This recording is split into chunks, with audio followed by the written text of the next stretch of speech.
Kan fitur kameranya.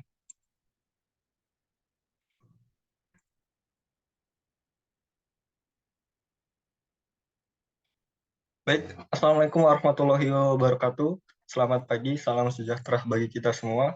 Semoga kita semua selalu dalam lindungan Tuhan Yang Maha Esa. Yang pertama-tama kami hormati Ibu Dewi Agustin Pratamasari selaku dosen pengampu untuk mata kuliah Marketing Manajemen, serta teman-teman yang insya Allah pada hari ini berbahagia. Perkenalkan, kami dari kelompok 1 akan membawakan materi terkait chapter 10, yaitu Price, What is the Value Proposition Worth? Bisa di next. Baik, ini untuk anggota tim dari kelompok 1, yaitu ada saya sendiri, Yoga, terus kemudian ada Jaki, Aulia, Ruwaida, Fitri, Pionila, Najwa, dan Daril. Bisa di next. Baik, setidaknya untuk materi pada chapter 10 ini ada 5 poin. Untuk 10.1, the importance of pricing and objective for pricing strategies. 10.2, cost, demand, revenue, and pricing environment. 10.3, identify strategies and tactics to price the product. 10.4, pricing and electronic commerce. And 10.5, psychological, legal, and ethical aspect of pricing. Tanpa menunggu lebih lama lagi, mari kita masuk kepada poin pertama. Dipersilakan. Baik, kita masuk ke yang pertama pada 10.1. Ini akan membahas mengenai pentingnya harga dan bagaimana pemasar itu menetapkan tujuan untuk strategi harga mereka. Next. Kita harus tahu dulu apa sih pengertian dari harga. Harga merupakan pemberian nilai atau jumlah yang harus ditukarkan konsumen untuk dapat menerima penawaran atau produk.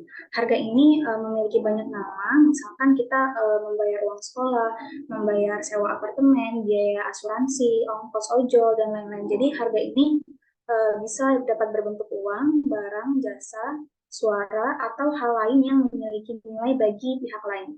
Next.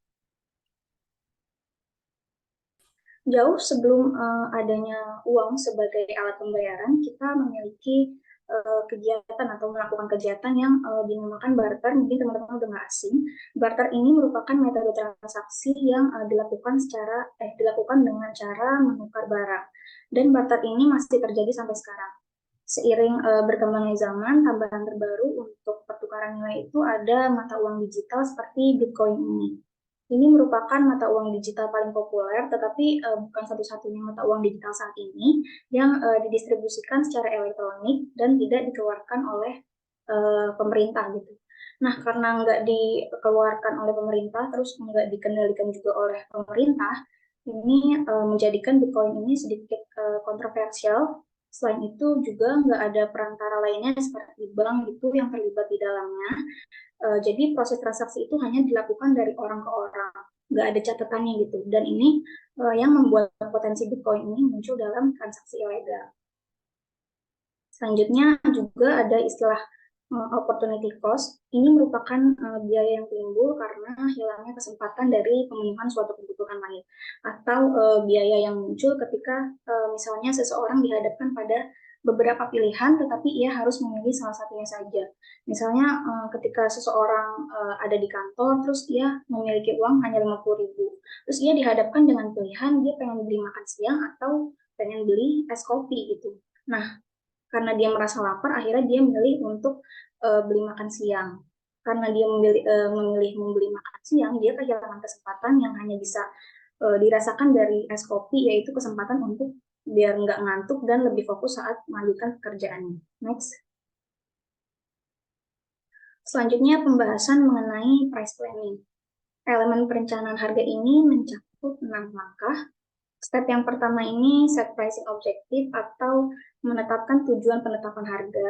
Step kedua ada estimate demand atau memperkirakan permintaan. Step ketiga ada determine cost atau menentukan biaya. Step keempat ada examine the pricing environment atau memeriksa lingkungan penetapan harga. Step kelima ada choose a pricing strategy atau memilih strategi penetapan harga. Dan step yang terakhir itu step keenam, develop pricing tactics atau mengembangkan taktik penetapan harga. Selanjutnya akan dibahas lebih rinci. Next. Step yang pertama, set pricing objective. Nah, Di dalam set pricing objektif ini dibagi lagi menjadi 5 objektif lain. Nah, ini yang pertama ada profit objektif, kedua ada sales or market share objektif, ketiga ada competitive effect objektif, keempat ada customer satisfaction objektif, dan yang terakhir ada image enhancement. Next. Nah, ini akan dibahas satu persatu. Yang pertama profit objektif. Seringkali tujuan keseluruhan dari perusahaan itu berhubungan dengan tingkat profit tertentu yang ingin dicapai atau diwujudkannya. Ketika pricing strategis ini ditentukan oleh profit objektif, fokusnya itu adalah pada tingkat target pertumbuhan laba atau margin laba bersih yang diinginkan. Nah, biasanya dalam kasus seperti itu, seorang marketers itu akan mengembangkan pricing strategi yang memaksimalkan profit dari seluruh portofolio produk daripada berfokus pada biaya atau profitabilitas masing-masing produk. Misalnya, mungkin lebih baik kita memberi harga satu produk itu sangat tinggi dan kalah penjualan. Dengan begitu akan mendorong pelanggan untuk membeli produk lain yang memiliki margin keuntungan yang lebih tinggi. Sebagai contoh, jika pelanggan membeli iPhone X, mereka kemungkinan besar akan mempertimbangkan untuk membeli aksesorisnya seperti case, AirPods, yang dapat meningkatkan margin keuntungan Apple. Profit objektif ini sangat penting bagi perusahaan yang percaya bahwa profitlah yang memotivasi pemegang saham untuk berinvestasi di perusahaan tersebut. Yang kedua ada sales or market share objektif. Biasanya tujuan strategi penetapan harga ini adalah untuk memaksimalkan penjualan atau untuk meningkatkan pangsa pasar gitu ya, atau market share. Market share ini merupakan persentase pasar dalam unit atau pendapatan penjualan yang dicatat oleh perusahaan, lini produk, atau brand tertentu. Banyak sekali ditemukan untuk meningkatkan penjualan dan pangsa pasar, biasanya sebuah perusahaan itu menetapkan harga produk itu lebih rendah daripada pesaingnya. Contohnya Samsung ini pada tahun 2020, Samsung itu melakukan penurunan harga pada seri Galaxy S20 mereka hingga $200 Amerika Serikat. Di Amerika Serikat juga, dengan upaya untuk menyaingi harga iPhone dari pesaing mereka Apple. Nah, dengan menetapkan harga yang lebih rendah, Samsung dapat menarik pelanggan yang lebih sensitif terhadap harga dan meningkatkan pangsa pasar yang lebih besar dari pesaingnya. Namun, menurunkan harga nggak selalu diperlukan untuk meningkatkan pangsa pasar. Jika produk perusahaan itu memiliki keunggulan kompetitif dengan menjaga harga pada tingkat yang sama dengan perusahaan lain, itu juga dapat memenuhi tujuan penjualan. Contohnya Coca-Cola. Coca-Cola ini tetap menjaga harga pada tingkat yang sama dengan pesaing mereka untuk mempertahankan loyalitas pelanggan dan menggunakan pangsa pasar yang lebih besar. Karena kan Coca-Cola ini telah membangun keunggulan kompetitif, yaitu melalui merek yang kuat, distribusi yang luas, terus promosi yang efektif. Jadi dia tetap menjaga harga pada tingkat yang sama dengan perusahaan lain, tetapi tujuan penjualan juga dapat terpenuhi. Yang ketiga ada competitive effect objektif. Terkadang ahli strategi merancang rencana penetapan harga itu untuk melemahkan upaya pemasaran pesaing. Biasanya dalam kasus tersebut, perusahaan mungkin dengan sengaja mencoba mendahului atau mengurangi dampak dari perubahan harga pesaing seperti yang terjadi di Australia. Ini ketika maskapai Virgin Australia ini mulai menurunkan harga pesaing Qantas pada rute domestik tahun 2013 untuk menarik penumpang Qantas. Nah, Qantas ini melawan balik untuk mempertahankan 65% pangsa pasarnya dengan rencana menambah kapasitas dan menurunkan harga juga. Akhirnya pada awal tahun 2014, Qantas malah mengumumkan kerugian sebesar $235 juta dan 5.000 PHK. Terus pada April 2014, Qantas ini melaporkan jumlah penumpang itu turun 1,5%. Jadi si Virgin Australia ini berusaha mendahului pesaing mereka dalam menetapkan harga sehingga mengurangi dampak dari perubahan harga pesaing. Contoh lainnya itu Amazon. Amazon ini sering mengadopsi strategi penentuan harga yang cukup agresif itu, dia dengan menurunkan harga secara drastis itu untuk mengurangi dampak perubahan harga pesaing atau mendahului harga pesaing.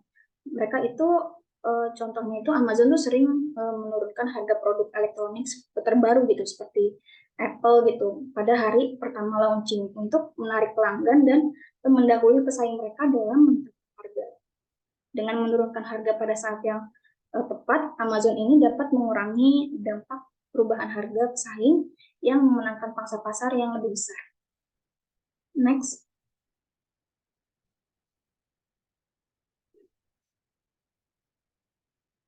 Boleh di next. Yang keempat ada customer satisfaction objective. Banyak perusahaan yang berfokus pada kualitas itu percaya bahwa laba dihasilkan dari menjadikan kepuasan pelanggan itu sebagai tujuan utama. Perusahaan-perusahaan ini percaya bahwa jika mereka hanya berfokus pada keuntungan jangka pendek, perusahaan akan kehilangan pandangan untuk mempertahankan pelanggan dalam jangka panjang. Seperti Walmart ini yang sudah lama dikenal sebagai everyday low price leader. Walmart ini mengikuti jejak seperti Target sama Best Buy yang menawarkan harga lebih rendah. Walmart ini memperkenalkan alat namanya Savings Catcher, yaitu alat dalam aplikasi selulernya yang dapat digunakan pelanggan itu untuk memastikan mereka mendapatkan harga terendah di lebih dari 80.000 produk makanan dan rumah tangga jika dibandingkan dengan harga yang diiklankan dari pesaing di wilayah geografis yang sama. Ini membuktikan bahwa Walmart ini sangat mengutamakan kepuasan pelanggan. Yang kelima, image enhancement objective. Konsumen itu sering menggunakan harga untuk membuat kesimpulan tentang suatu kualitas produk. Misalnya, ini harganya murah, pasti produknya jelek. Faktanya seorang marketer itu tahu bahwa harga merupakan sarana penting untuk mengkomunikasikan tidak hanya kualitas, tapi citra produk kepada calon pelanggan. Nah, fungsi peningkatan citra dari penetapan harga sangat penting dengan price tag products atau produk mewah yang memiliki harga tinggi dan menarik bagi konsumen yang sadar akan status. Contohnya jam tangan Rolex ini, kita semua setuju bahwa label harga tinggi pada jam tangan Rolex ini sangat penting untuk membentuk citra produk luar biasa yang hanya mampu dibeli oleh orang tertentu, meskipun mewakili biaya produksi produk itu yang lebih tinggi. Next. Selanjutnya akan dijelaskan oleh rekan saya. Sebelumnya, perkenalkan nama saya Nazwa Oktaviani. Di sini saya akan menjelaskan submateri yang kedua, yaitu mengenai biaya, permintaan, pendapatan, dan lingkungan harga dalam penetapan harga suatu produk atau layanan. Nah, dalam pengambilan keputusan untuk menetapkan harga suatu produk atau layanan, marketer perlu melibatkan 4 faktor penting, di mana faktor ini yang harus dijadikan acuan dalam menetapkan harga. Keempat faktor tersebut memiliki peranan yang penting untuk dipertimbangkan dalam proses penetapan harga, di mana yang pertama itu ada cost atau biaya. Faktor biaya ini penting untuk memastikan harga yang ditetapkan apakah dapat menghasilkan laba yang memadai bagi perusahaan, dan apakah dapat menjaga keberlanjutan dari bisnis tersebut. Kemudian faktor yang kedua adalah demand atau permintaan. Faktor ini digunakan untuk menentukan harga yang dapat diterima oleh konsumen dan dapat membantu meningkatkan penjualan. Faktor yang ketiga adalah revenue atau pendapatan. Faktor pendapatan ini digunakan untuk memastikan harga yang ditetapkan bisa mencapai tujuan keuntungan yang diinginkan oleh perusahaan tersebut. Kemudian faktor yang terakhir yaitu price environment atau lingkungan harga. Faktor ini digunakan untuk memahami harga yang ditetapkan oleh pesaing atau untuk mengetahui kondisi pasar, sehingga marketer bisa menetapkan harga yang juga bisa bersaing di pasarnya atau dapat menarik konsumen.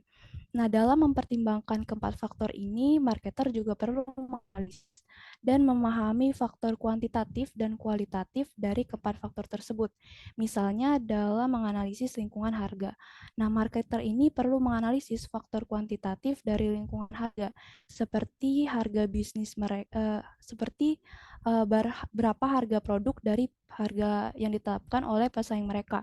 Terus tawaran seperti apa yang ditawarkan oleh pesaing untuk menarik konsumen mereka, dan juga seperti apa kebijakan harga yang ditawarkan oleh pesaing.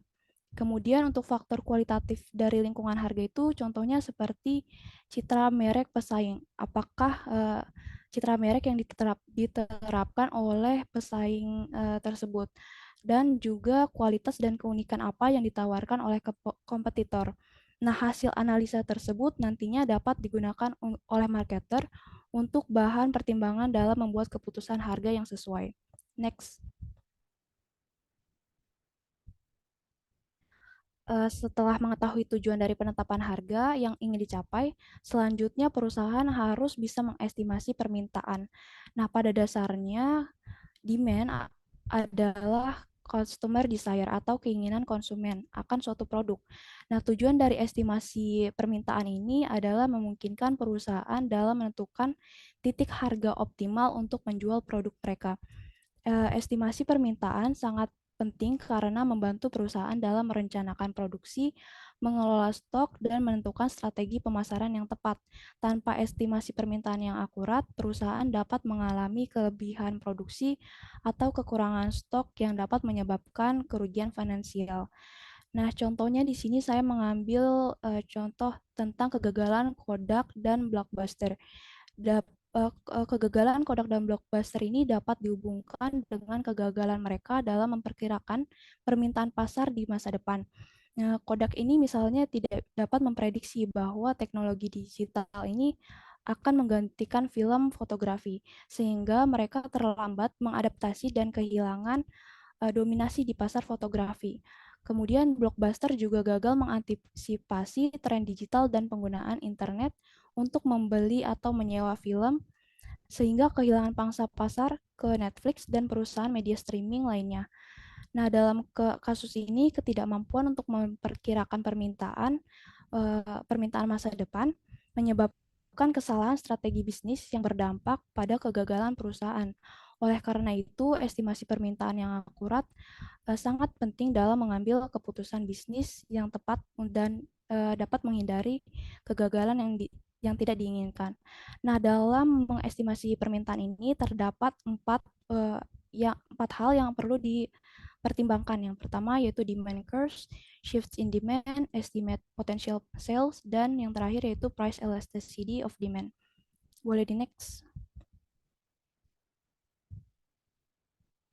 Yang kita masuk ke pembahasan yang pertama. Yang pertama itu adalah mempertimbangkan demand curves. Nah, demand curves ini menggambarkan pengaruh harga pada kualitas produk yang diminta. Demand curves ini merupakan alat penting dalam estimasi permintaan suatu produk karena menunjukkan hubungan antara harga produk dan jumlah yang diminta oleh konsumen pada tingkat harga tertentu. Dengan memahami kurva permintaan, perusahaan dapat menentukan harga yang tepat untuk produk mereka. Misalnya, jika kurva permintaan menunjukkan bahwa penurunan harga akan meningkatkan jumlah produk yang dijual. Nah, perusahaan dapat mempertimbangkan menurunkan harga untuk meningkatkan penjualan dan memaksimalkan keuntungan mereka. Nah, sebaliknya, jika kurva permintaan menunjukkan bahwa kenaikan harga yang hanya akan mengurangi jumlah produk yang dijual. Nah, perusahaan harus mempertimbangkan untuk menurunkan harga atau meningkatkan nilai produk mereka.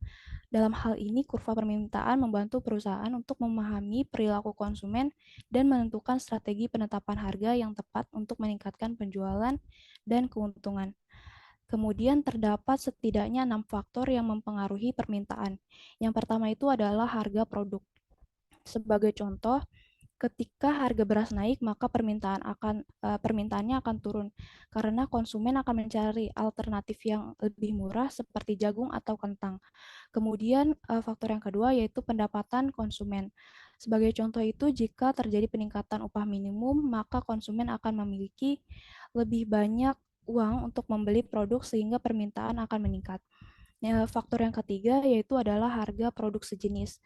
Sebagai contoh itu, jika harga mobil Toyota naik, maka konsumen mungkin akan beralih ke merek mobil lain yang lebih murah. Kemudian faktor yang keempat yaitu adalah selera dan preferensi konsumen. Sebagai contoh, konsumen yang menyukai minuman kopi akan cenderung membeli kopi meskipun harganya lebih tinggi. Kemudian yang kelima adalah tren pasar. Sebagai contoh, jika produk vegan semakin populer, maka permintaan terhadap produk tersebut seperti susu, kedelai, atau tempe juga akan meningkat. Dan faktor yang terakhir yaitu faktor eksternal. Sebagai contoh, jika pemerintah memberlakukan pajak karbon pada industri yang menghasilkan emisi gas rumah kaca, maka harga produk yang dihasilkan oleh industri tersebut akan meningkat dan permintaan terhadap produk tersebut cenderung akan turun karena konsumen akan mencari alternatif yang lebih murah. Selanjutnya, mungkin teman-teman telah mengetahui mengenai hukum permintaan, di mana saat harga produk atau jasa meningkat, maka kuantitas permintaan akan produk tersebut menurun. Dan juga sebaliknya. Boleh di next. Selanjutnya ada contoh dari kurva permintaan akan produk normal dan produk premium atau prestige. Bisa dilihat kurva produk normal sumbu vertikal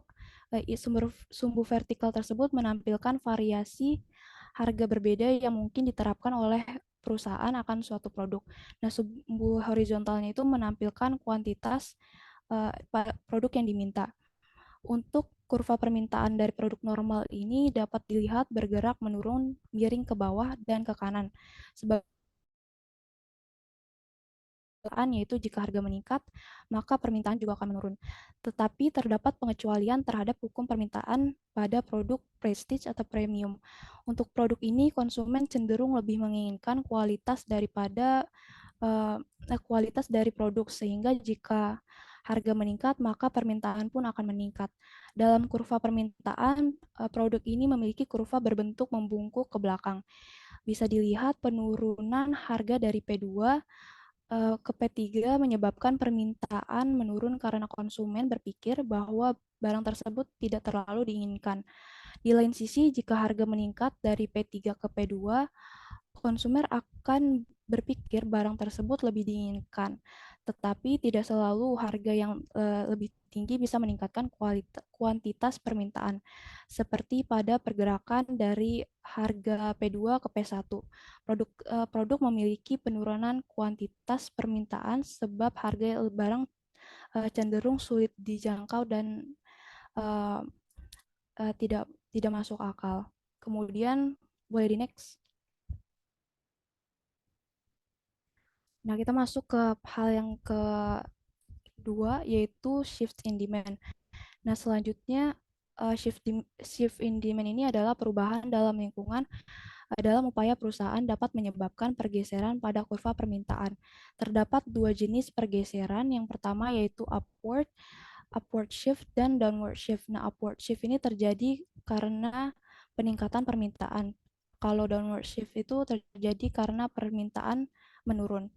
Sebagai contoh dapat dilihat dari kurva berikut, di mana suatu perusahaan pada awalnya hanya menjual produk sebanyak 80 unit. Kemudian mereka 80 unit dengan harga per unitnya itu sebesar $60. Tetapi kemudian perusahaan ini melakukan advertising dengan cara mengundang influencer untuk membantu mempromosikan produk mereka. Alhasil, perusahaan tersebut berhasil menjual produk sebanyak 200 unit dengan harga yang sama. Boleh di next. Kemudian selain bergeser ke atas, kurva ini juga bisa bergerak mundur ke bawah. Seperti halnya contoh pada kasus skandal uji emisi mesin diesel dari mobil milik Volkswagen pada tahun 2015. Nah, skandal ini membuat perubahan terhadap preferensi konsumen akan produk tersebut sehingga berdampak pada jumlah kuantitas permintaan yang menurun. Dan jika digambarkan dengan kurva pergeseran permintaan, maka dapat dilihat kurva akan bergerak ke bawah sebab penurunan permintaan. Next. Selanjutnya adalah mempertimbangkan dalam hal estimasi potensi penjualan atau bisa dibilang dengan estimasi permintaan. Nah, seperti yang telah dijelaskan di awal, mengestimasi permintaan ini sangat penting untuk membuat keputusan yang terinformasi tentang perencanaan produksi, strategi penetapan harga, alokasi sumber daya, dan strategi pemasaran. Di sini ada contoh dalam estimasi permintaan untuk produk pizza. Nah, berdasarkan dari table bisa dilihat number of families in market itu adalah 180.000. Ini merupakan data dari sensus yang dilakukan oleh Amerika Serikat terhadap konsumen rumah tangga untuk mengkonsumsi pizza di sana. Nah, kemudian ada average number of pizza per family per year-nya itu adalah 6 pizza. Kemudian total annual market demand-nya itu adalah sebesar 6 dikali 180.000, yaitu 1.080.000. Terus company-nya ini memprediksi akan menjual sebanyak 3%. Terus mereka mengestimasi penjualan Pizzanya per tahun itu adalah 32.400 pizza. Kemudian untuk penjualan per bulannya mereka mengestimasi akan menjual 2.700 pizza dan per minggunya mereka akan menjual 675 pizza. Next. Kemudian kita masuk ke yang namanya price elasticity of demand atau ukuran sensitivitas pelanggan terhadap perubahan harga.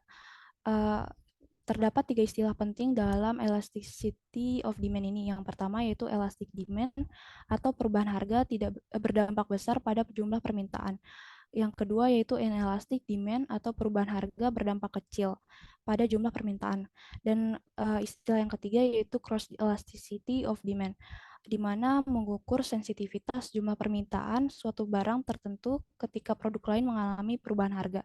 Dapat dilihat dari kurva di samping, ada kurva elastic demand yang cenderung kurvanya landai dibandingkan dengan kurva inelastic demand. Karena kurva elastic demand ini kuantitasnya tidak berubah secara drastis jika harganya itu naik. Boleh di next. Nah, selanjutnya di sini ada contoh perhitungan elastisitas harga pada penjualan pai susu, di mana sebelumnya rumus untuk menghitung perubahan elastisitas harga yaitu persentase perubahan kuantitas permintaan dibagi dengan persentase perubahan harga. Contohnya itu adalah perubahan harga penjualan pai susu itu dari 10.000 menjadi 9.000, di mana perubahannya yaitu sebesar Rp1.000. Kemudian untuk menentukan persentase perubahan harga yaitu 1.000 dibagi dengan harga awal yaitu 10.000 sama dengan 10%. Kemudian untuk menentukan perubahan permintaan pai susu dari 2.700 menjadi 2.835 per bulannya, itu jika dikurangkan berarti meningkat sebesar 135 pai susu. Kemudian dibagi dengan permintaan awal yaitu 2.700 dan didapat persentase perubahan permintaan sebesar 5%. Kemudian untuk menghitung elastisitas bisa dilakukan pembagian antara perubahan harga dengan perubahan kuantitas permintaan dengan perubahan harga, yaitu 5% dibagi 10% didapat 0,5, di mana 0,5 ini artinya barang tersebut, penjualan pai susu tersebut adalah inelastis. Jadi jika harganya meningkat, penjualan pai susu juga tidak berpengaruh, tetap akan meningkat. Body next. Kemudian selanjutnya untuk step ketiga adalah menentukan biaya. Memperkirakan permintaan akan membantu marketers untuk menentukan kemungkinan harga yang akan dibebankan untuk suatu produk. Hal ini dapat memastikan bahwa harga produk dapat menutupi biaya produksi. Nah, perusahaan harus sangat berhati-hati dan transparan akan biaya yang digunakan dalam proses produksi. Jangan sampai seperti kasus Turing Pharma ini, di mana mereka membeli hak paten atas obat anti parasit Daraprim dan meningkatkan harga dari $13,50 per tabletnya menjadi $750 per tablet. Skandal Turing Pharmaceuticals ini menunjukkan betapa pentingnya transparansi dalam proses penetapan harga obat dan biaya yang ditentukan oleh perusahaan farmasi tersebut. Dalam proses penetapan harga, perusahaan harus mempertimbangkan biaya produksi, riset, dan pengembangan, serta keuntungan yang wajar, sambil memastikan bahwa obat tersebut masih terjangkau dan dapat diakses oleh masyarakat yang membutuhkannya. Terdapat dua hal yang perlu dipertimbangkan dalam menentukan biaya. Yang pertama yaitu adalah variable dan fixed costs, dan yang kedua yaitu break-even analysis. Boleh di next. Nah, variable and fixed cost, yang pertama itu adalah variable cost, merupakan biaya produksi per unit yang akan berfluktuasi tergantung pada beberapa banyak unit yang diproduksi perusahaan. Variable cost ini dapat dihitung dengan mengalihkan biaya per unit dari output dengan jumlah output yang dihasilkan. Kemudian ada fixed cost, di mana biaya tidak tergantung pada jumlah unit yang diproduksi atau biaya tetap. Next. Kemudian kita masuk ke variable cost at different levels of production. Nah, di sini adalah contoh dari variable cost di 3 level penjualan bookcases. Yang pertama itu mereka memproduksi sebanyak 100 bookcases, yang kedua mereka memproduksi sebanyak 200, dan yang ketiga itu mereka memproduksi sebanyak 500 bookcases. Di mana yang pertama itu memproduksi bookcases ini harga untuk wood-nya itu $13,25.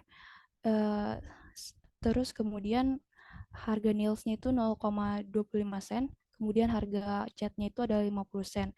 Kemudian untuk waktu kerjanya itu adalah 3 jam dikalikan $12 per jamnya, didapat $36. Kemudian cost per unitnya itu dijumlahkan semua, didapat $50 untuk satu bookcases-nya.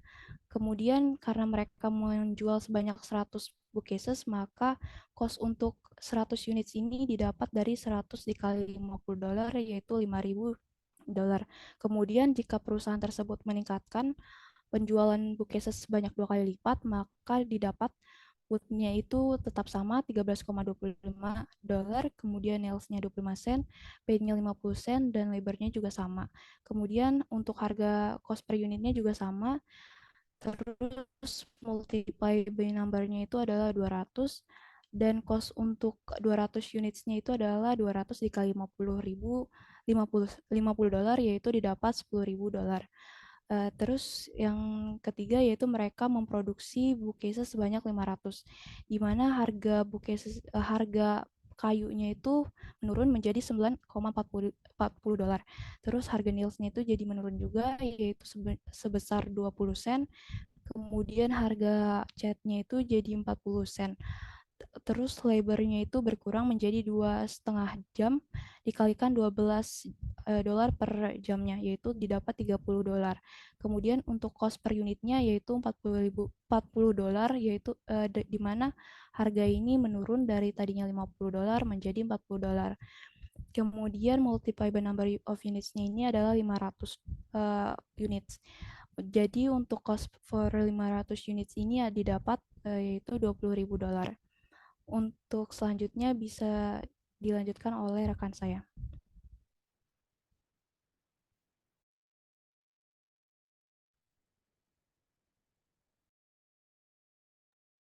Baik, boleh di next.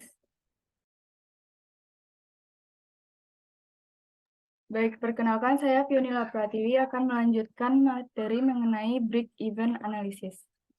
Nah, jadi break-even analysis ini merupakan suatu metode untuk menentukan jumlah unit yang harus diproduksi dan harus dijual oleh perusahaan pada harga tertentu untuk menutupi semua biayanya. Nah, break-even analysis ini penting karena membantu pemasar untuk memahami hubungan antara biaya dengan harga. Nah, dengan break-even ini akan dengan break-even ini akan mengetahui pada titik mana suatu perusahaan akan menghasilkan keuntungan. Pada gambar di samping, apabila quantity of demand suatu perusahaan itu kurang dari break-even point, maka suatu perusahaan itu akan mengalami loss atau kerugian. Namun, jika quantity of demand suatu perusahaan itu melebihi atau di atas break-even point, di sini yaitu lebih dari 4.000, maka perusahaan tersebut akan mendapatkan keuntungan atau profit. Nah, pada gambar di samping, titik di mana total revenue dan total cost yang berpotongan itu merupakan break-even point atau titik impas dari suatu perusahaan tersebut.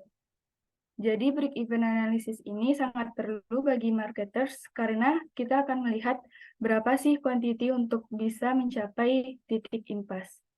Boleh di next. Nah, di sini ada contohnya.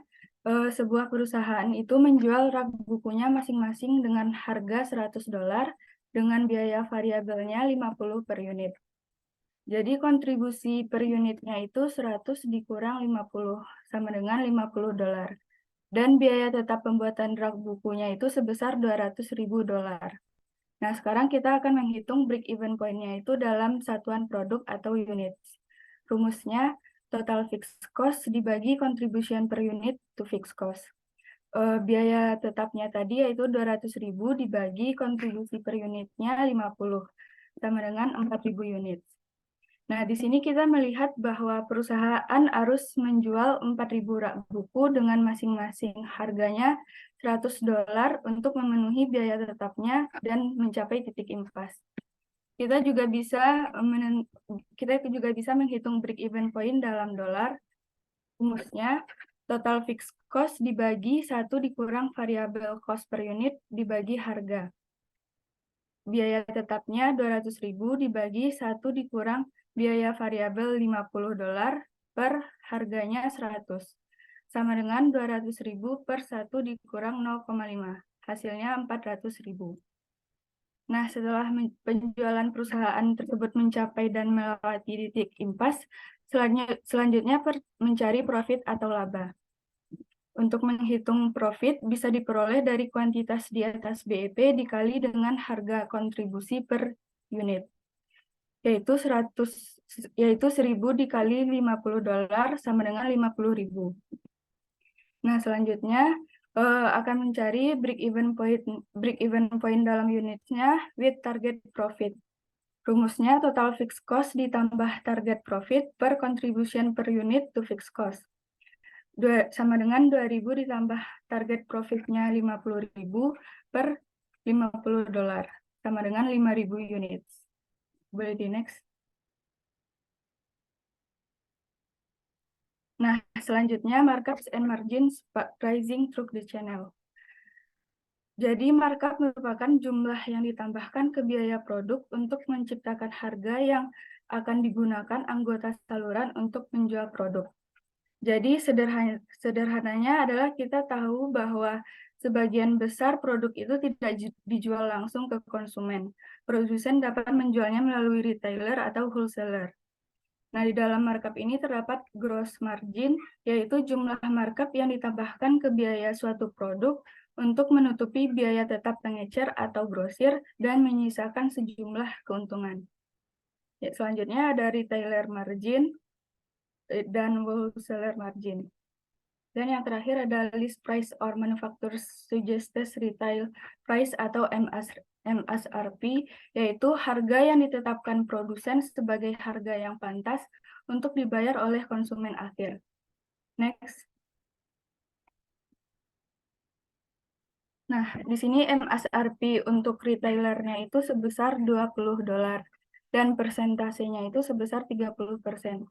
Jadi 30% dikali $20 sama dengan $6. $20 dikurang $6.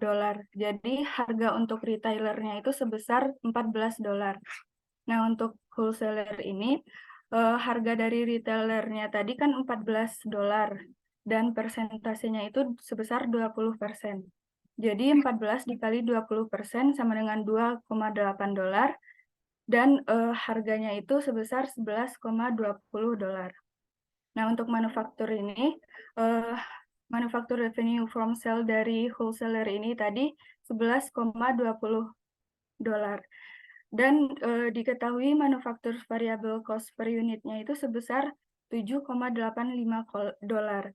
Jadi hasil manufaktur contribution marginnya itu sebesar $3,35. Next. Nah, selanjutnya step keempat yaitu examine the pricing environment. Jadi selain permintaan dan biaya, pemasar perlu melihat faktor lingkungan eksternal perusahaan ketika mereka menetapkan harga. Jadi langkah keempat dalam strategi penetapan harga ini adalah memeriksa dan mengevaluasi lingkungan penetapan harga. Nah, di sini ada 5. Yang pertama yaitu the economy. Kita tahu dalam ekonomi itu banyak yang harus diperhatikan seperti siklus bisnis, resesi, inflasi, pertumbuhan ekonomi yang mana dapat membantu menentukan apakah harga yang sekarang itu perlu distabilkan, dinaikkan, atau bahkan diturunkan. Namun, naik turunnya perekonomian nasional ini tidak mempengaruhi semua kategori produk secara merata.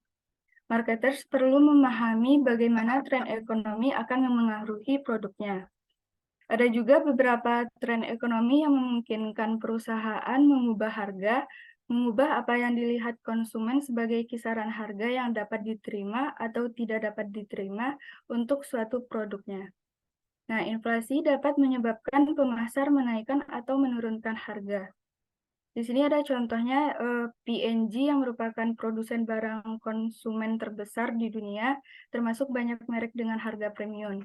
Namun selama resesi terjadi, P&G ini mengalami penjualan, pangsa pasar, dan laba yang menurun karena konsumen lain itu lebih memilih toko dan opsi lain yang lebih murah. Nah, jadi P&G ini merespon dengan sejumlah strategi pemotongan harga dan peningkatan produk. Misalnya, dia mulai menawarkan paket baterai Duracell yang lebih besar dan Pampers bayi yang lebih menyerap tanpa menaikkan harganya. Yang kedua, ada the competition. Marketers mencoba mengantisipasi bagaimana kompetisi ini akan merespon atau memberikan feedback terhadap penetapan harga yang sudah dilakukan. Pricing wars biasanya dapat mengubah pandangan konsumen terhadap harga yang fair terhadap suatu produk, sehingga mereka tidak mau lagi membeli barang tersebut di tingkat harga yang sebelumnya.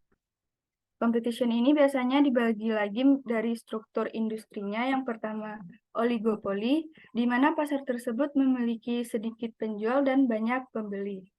Dan yang kedua ada monopolistik, yang mana terdapat banyak penjual yang masing-masingnya itu menjual produk yang memiliki sedikit perbedaan dan sangat memungkinkan perusahaan tersebut untuk mendiferensiasikan produknya. Boleh di next. Nah, yang ketiga ada government regulation atau regulasi pemerintah. Pemerintah di Amerika Serikat dan di beberapa negara lain itu mengembangkan dua jenis regulasi yang berbeda yang mempengaruhi penetapan harga. Yang pertama itu regulasi untuk perawatan kesehatan, perlindungan lingkungan, dan keselamatan kerja. Dan yang kedua itu tentang industri tertentu, seperti Food and Drug Administration pada produksi makanan dan obat-obatan. Yang keempat ada consumer trends. Nah, budaya dan demografi menentukan bagaimana konsumen itu berpikir dan berperilaku, sehingga faktor ini itu sangat berdampak besar pada semua keputusan pemasaran. Para konsumen cenderung menyukai hal-hal yang bisa menghemat waktu mereka. Nah, contoh dari consumer trends ini seperti belanja online, jasa antar kilat, dan lain-lain sebagainya. Yang terakhir ada the international environment. Lingkungan pemasaran seringkali sangat bervariasi di setiap negaranya. Hal ini itu dapat memiliki konsekuensi penting dalam mengembangkan strategi penetapan harga. Bisakah suatu perusahaan tersebut menstandarkan harga untuk semua pasar global atau harus menyesuaikannya dengan kondisi lokal? Nah, contohnya adalah terkait penjualan barang yang akan dikonsumsi oleh banyak negara seperti pesawat terbang. Baik, selanjutnya akan dijelaskan oleh rekan saya.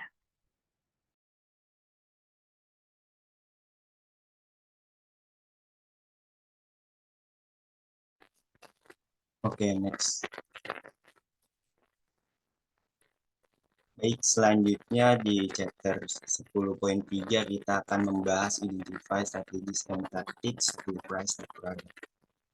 Identifikasi strategi dan taktik untuk menentukan harga produk mengacu pada proses pengembangan dan penerapan rencana dan tindakan yang dapat membantu menentukan harga optimal untuk produk dan layanan tertentu. Strategi penetapan harga melibatkan pendekatan seluruh perusahaan untuk menetapkan harga produknya yang dapat mencakup strategi seperti skimming harga, penetapan harga penetrasi, atau penetapan harga berbasis nilai.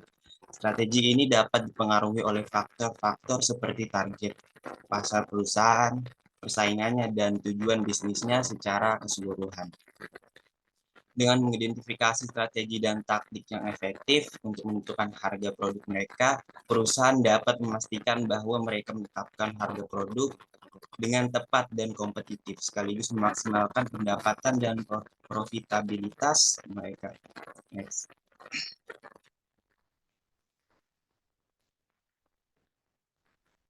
Baik, selanjutnya kita akan membahas pricing strategi.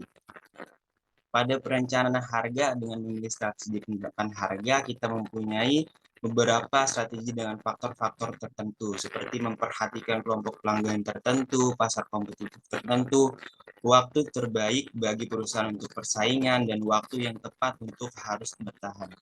Selain itu, kita akan mempelajari memenuhi harga kompetisi, serta menentukan waktu strategi penetapan harga terbaik dengan mempertimbangkan biaya. Next. Baik, selanjutnya pada chapter 10.3 kita akan membahas tentang pricing strategy based on cost atau perencanaan strategi berdasarkan biaya. Pada perencanaan pemasaran pengimplementasiannya lebih sering memilih strategi berbasis biaya karena mudah dihitung dan relatif bebas risiko. Pengguna berbasis biaya ini menganggap bahwa harga setidaknya akan melebihi biaya. Perhitungan biaya, perkiraan biaya dapat dilakukan dengan mudah dan akurat untuk memproduksi dan memasarkan produk. Next. Oke, kekurangan dari pricing strategies based on cost, yaitu yang pertama ada perubahan harga input, yang kedua sifat pasar dan sasarannya, yang ketiga permintaan, yang keempat ada siklus hidup produk, berikutnya persaingan, dan yang terakhir ada citra produk.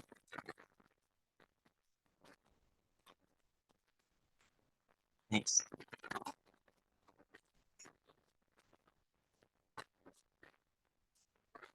Berikutnya kita akan membahas tentang strategi dan taktik pricing strategies based on cost.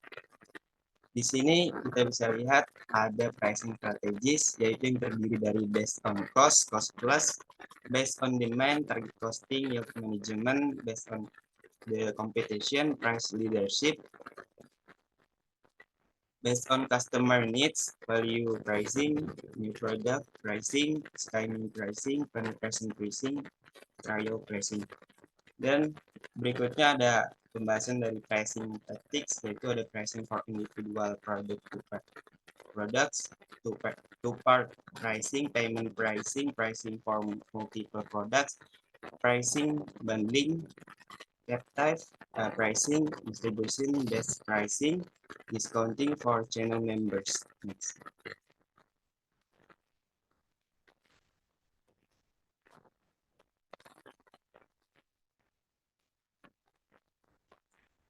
Berikutnya, di sini kita akan membahas tentang cost plus pricing dari based on cost.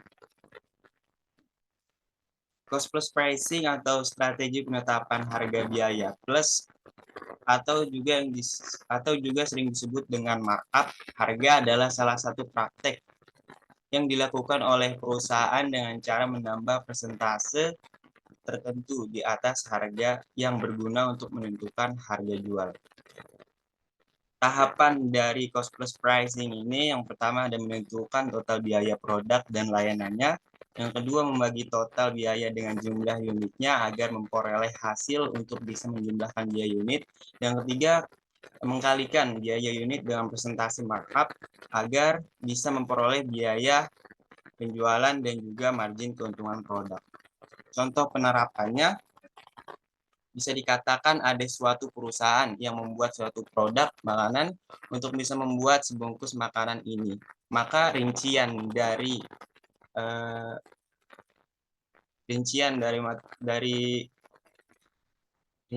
adalah sebagai berikut, yaitu ada direct material cost berjumlah 5.000, direct labor cost berjumlah 2.000, overhead cost berjumlah 3.000, dan ditotalkan menjadi 10.000.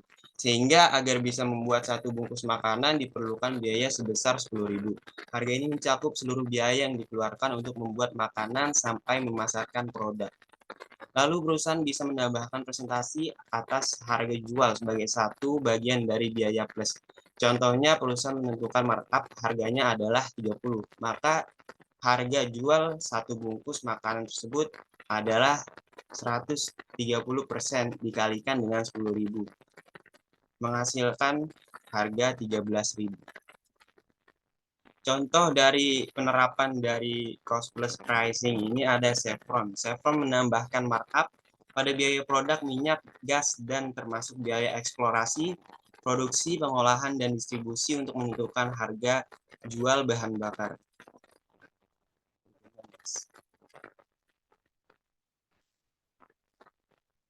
Berikutnya kita akan membahas demand-based pricing. Penetapan harga berbasis permintaan adalah strategi penetapan harga berdasarkan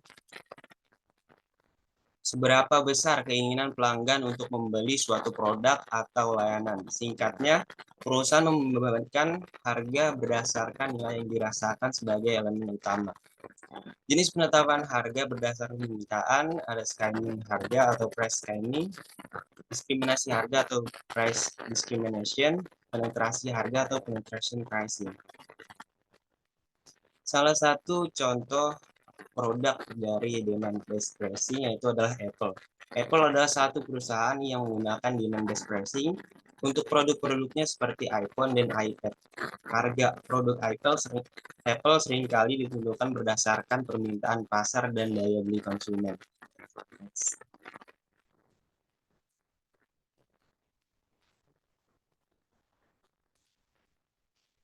Baik, selanjutnya ada target costing. Target costing atau target biaya merupakan sebuah metode perencanaan laba dan manajemen biaya di mana target biaya ini difokuskan pada produk. Adapun perencanaan ini dibuat dengan menggunakan proses manufaktur sehingga penentuan target costing ini nantinya bisa digunakan oleh perencana produk sebelum produk dan proses desain dilakukan.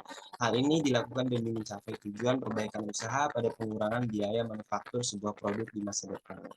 Tahapan dari target costing ini yaitu yang pertama menentukan harga jual untuk produk baru serta estimasi output, yang kedua menentukan target biaya, yang ketiga perusahaan juga melakukan tahap analisis biaya fungsional, yang keempat perusahaan bisa menentukan perkiraan biaya produk, berikutnya perusahaan membuat perbandingan antara perkiraan biaya dan biaya target, dan yang terakhir melakukan manajemen biaya saat produksi dilakukan. Contoh dari target costing adalah Toyota. Toyota adalah salah satu perusahaan otomotif terbesar di dunia, dikenal dengan penggunaan target costing dalam proses desain produknya. Dalam perencanaan mobil baru, Toyota menetapkan biaya target terlebih dahulu, kemudian mengoptimalkan proses produksi dan desain produk agar dapat memenuhi biaya target tersebut. Yes.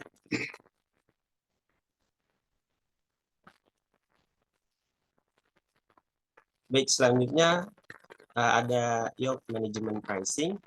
Yield management pricing atau juga dikenal sebagai revenue management pricing adalah strategi harga dinamis yang digunakan untuk mengoptimalkan pendapatan suatu bisnis atau perusahaan dengan menyesuaikan harga produk atau layanan mereka berdasarkan permintaan pelanggan dan ketersediaan produk dan layanan tersebut. Tujuan dari yield management pricing ini adalah memaksimalkan pendapatan perusahaan dengan memanfaatkan setiap kesempatan harga produk atau layanan mereka sesuai dengan permintaan pasar. Dengan demikian, yield management pricing telah menjadi strategi yang sangat penting dalam industri perhotelan, transportasi, maupun perjalanan. Adapun contoh dari produk yield management pricing ada Airlines, merupakan maskapai penerbangan seperti Delta United dan American Airlines menggunakan yield management pricing untuk menentukan harga tiket. Harga tiket dapat bervariasi bergantung pada faktor seperti waktu pemesanan, musim, dan permintaan.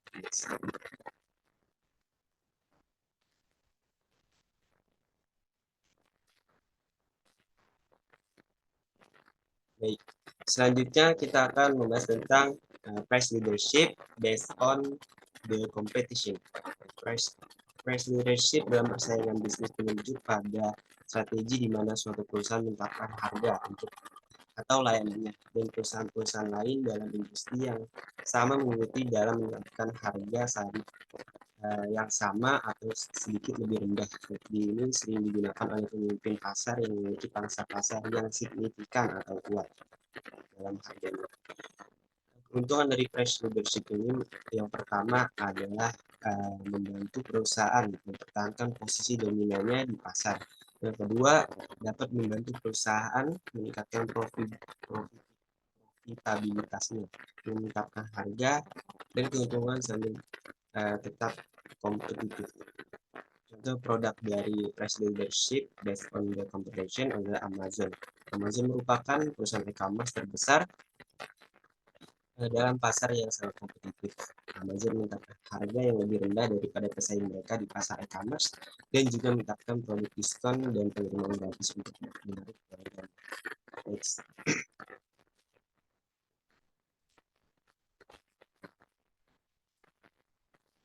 Baik, selanjutnya kita akan membahas value pricing for everyday low pricing dari based on customer needs. Value pricing mengacu pada strategi di mana harga produk atau layanan didasarkan pada nilai yang diberikan kepada pelanggan. Nilai ini bisa meliputi kualitas, layanan, atau faktor yang membuat produk atau layanan tersebut lebih berharga bagi pelanggan daripada alternatif lain di pasar. Everyday mengacu pada strategi di mana harga produk atau layanan tetap rendah sepanjang waktunya. Contoh produk dari value pricing for everyday low pricing adalah T-Mobile. T-Mobile merupakan perusahaan telekomunikasi yang menggunakan strategi value pricing dalam industri mereka. Mereka menawarkan paket data dan layanan telepon seluler dengan harga yang lebih rendah daripada pesaing mereka di pasar untuk menarik pelanggan baru dan mempertahankan pelanggan lama. Next.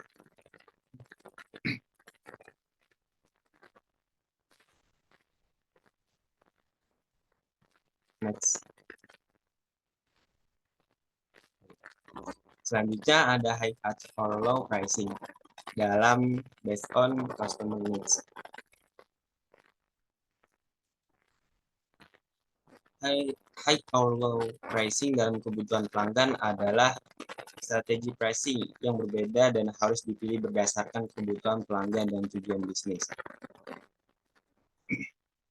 High pricing atau harga tinggi dapat digunakan oleh perusahaan yang menargetkan segmen pasar yang lebih eksklusif atau premium.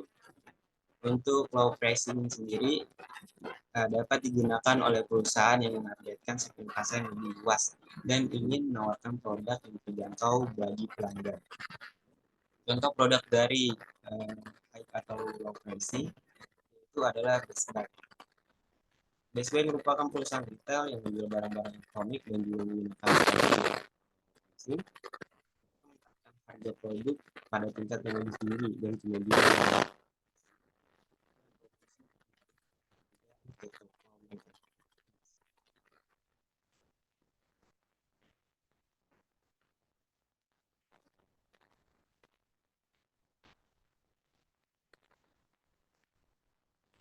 next.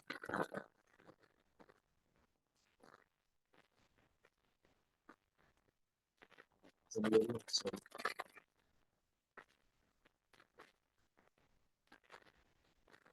yang scaling pricing. Sebelumnya, sorry moderator.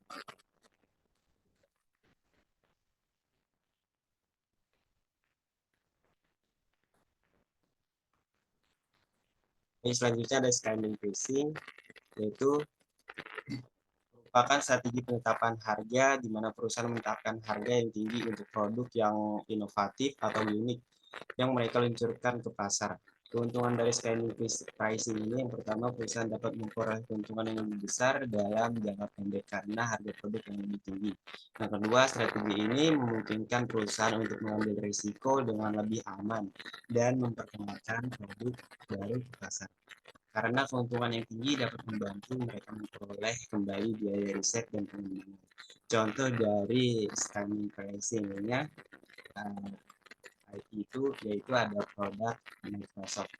Microsoft menggunakan scaling pricing pada produk baru seperti Xbox dan Xbox. Harga produk ini seringkali sangat tinggi pada awalnya, kemudian turun seiring dengan waktu. Selanjutnya ada penetapan pricing dan produk pricing. Tujuan dari penetapan pricing ini yaitu adalah untuk memperoleh pangsa pasar yang lebih besar dan membangun kesetiaan pelanggan dengan menawarkan harga yang lebih murah dan menarik. Dalam jangka pendek, strategi ini mungkin menghasilkan laba yang lebih rendah atau bahkan merugi. Tetapi tujuan jangka panjangnya adalah untuk membangun pangsa pasar yang loyal dan memperoleh keuntungan melalui volume penjualan. Contoh dari produk ini adalah Uber. Uber menggunakan strategi penetapan harga rendah ketika mereka memasuki pasar sebagai upaya untuk mengambil pangsa pasar dari taksi tradisional. Strategi ini membantu mereka memvalidasi pelanggan besar pada awalnya dan membangun merek yang kuat.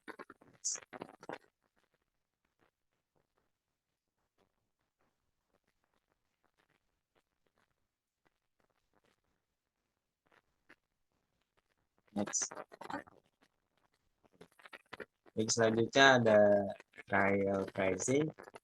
Trial pricing adalah strategi penetapan harga yang digunakan untuk menarik pelanggan baru dengan menawarkan produk atau layanan dengan harga yang lebih rendah atau bahkan gratis selama periode tertentu.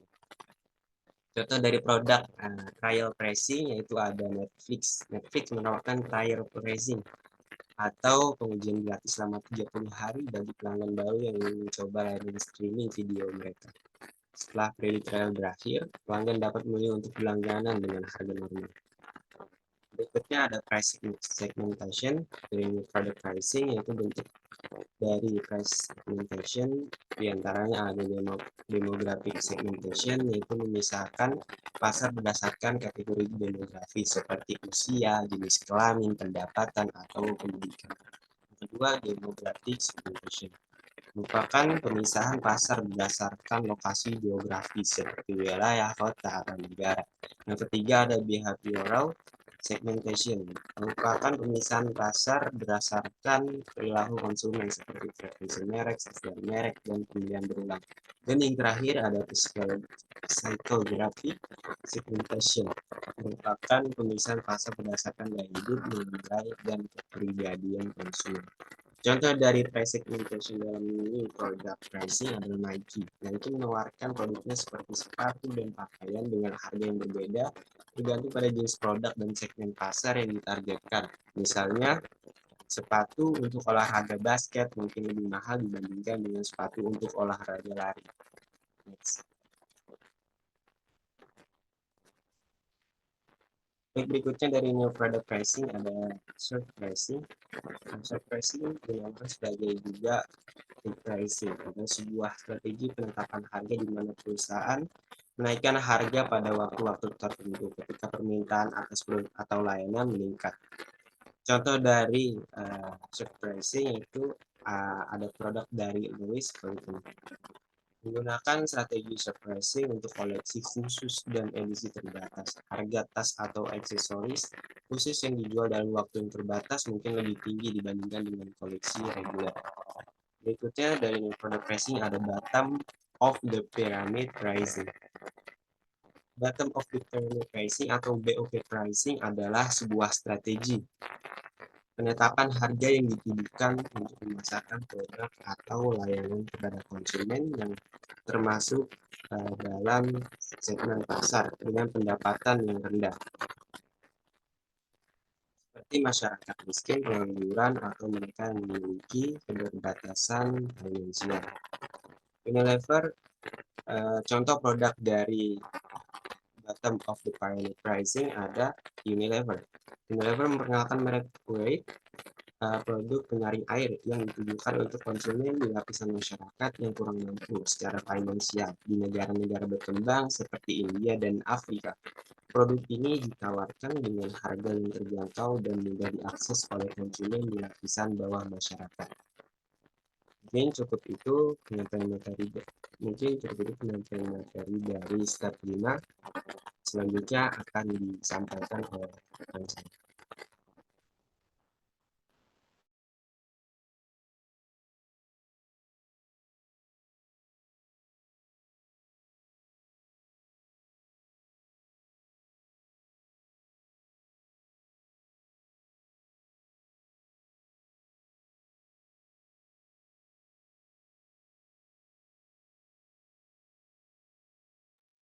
Dari suaranya dari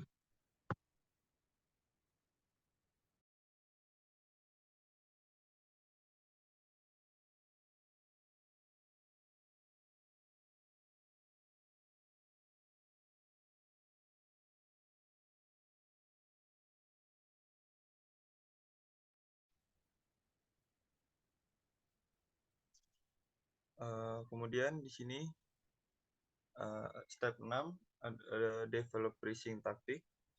Yang pertama, ada pricing for individual product, yang kedua ada pricing for multiple product, yang ketiga ada distribution based pricing, dan yang keempat ada discounting for channel member. Bisa di next. Nah, yang pertama ada pricing for individual product atau penetapan harga untuk individu. Taktik ini menetapkan harga dengan cara pasar menyajikan produk. Hal ini dapat membuat perbedaan besar dalam kesuksesan produk.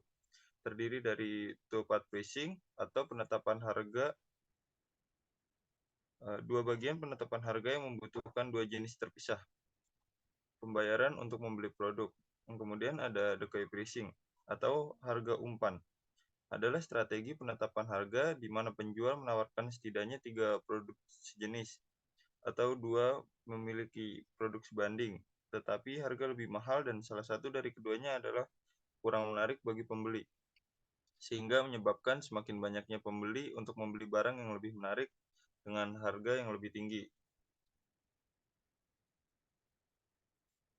Kemudian ada payment pricing atau penentuan harga pembayaran.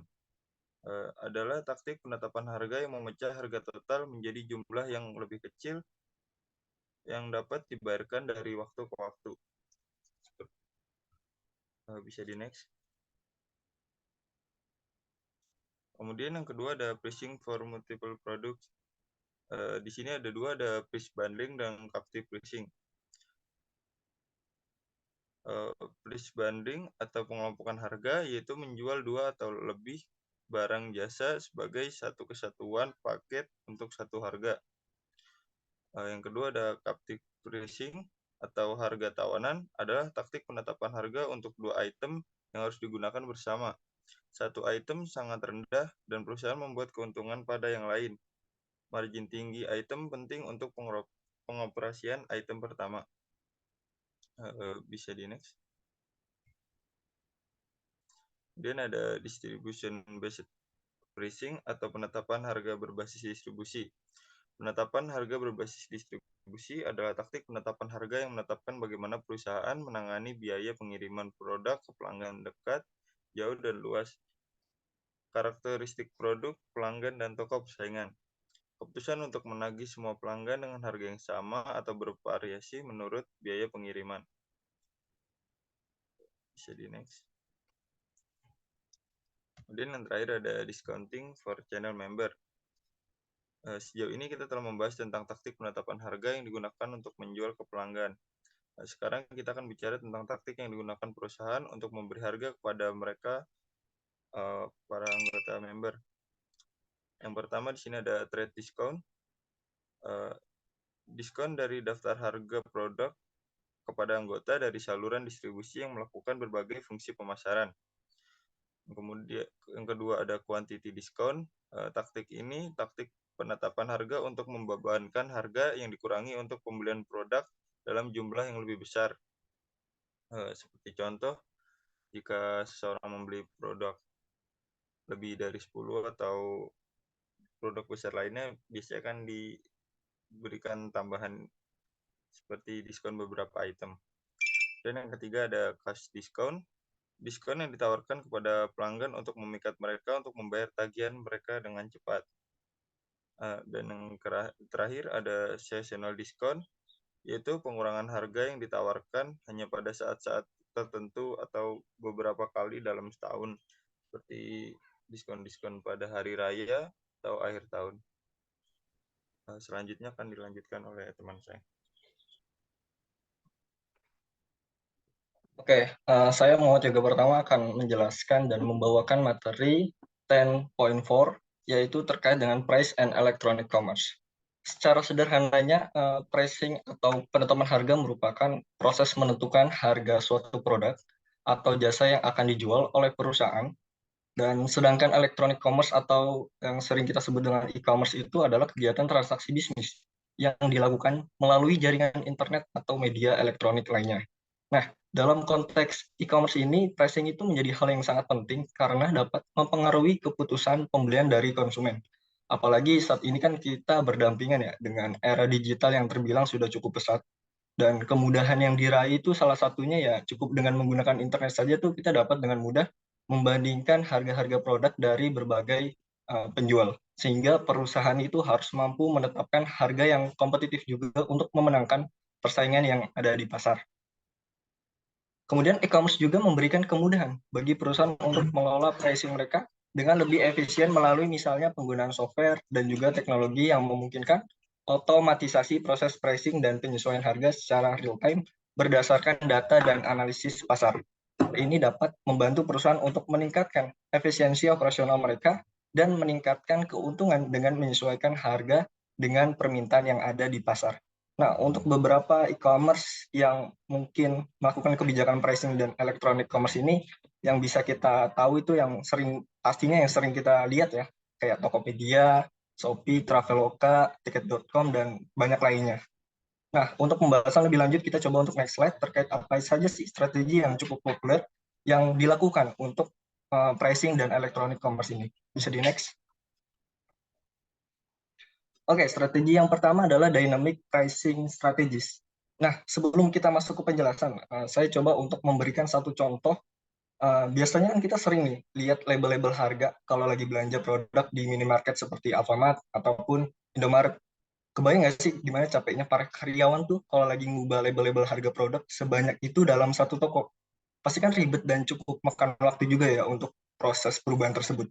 Belum lagi harganya itu harus disesuaikan sama sistem komputer di toko dan semua karyawan juga harus mengetahui barang-barang apa sih yang berubah tersebut. Nah, disinilah jadi poin keunggulan daripada dynamic pricing strategies.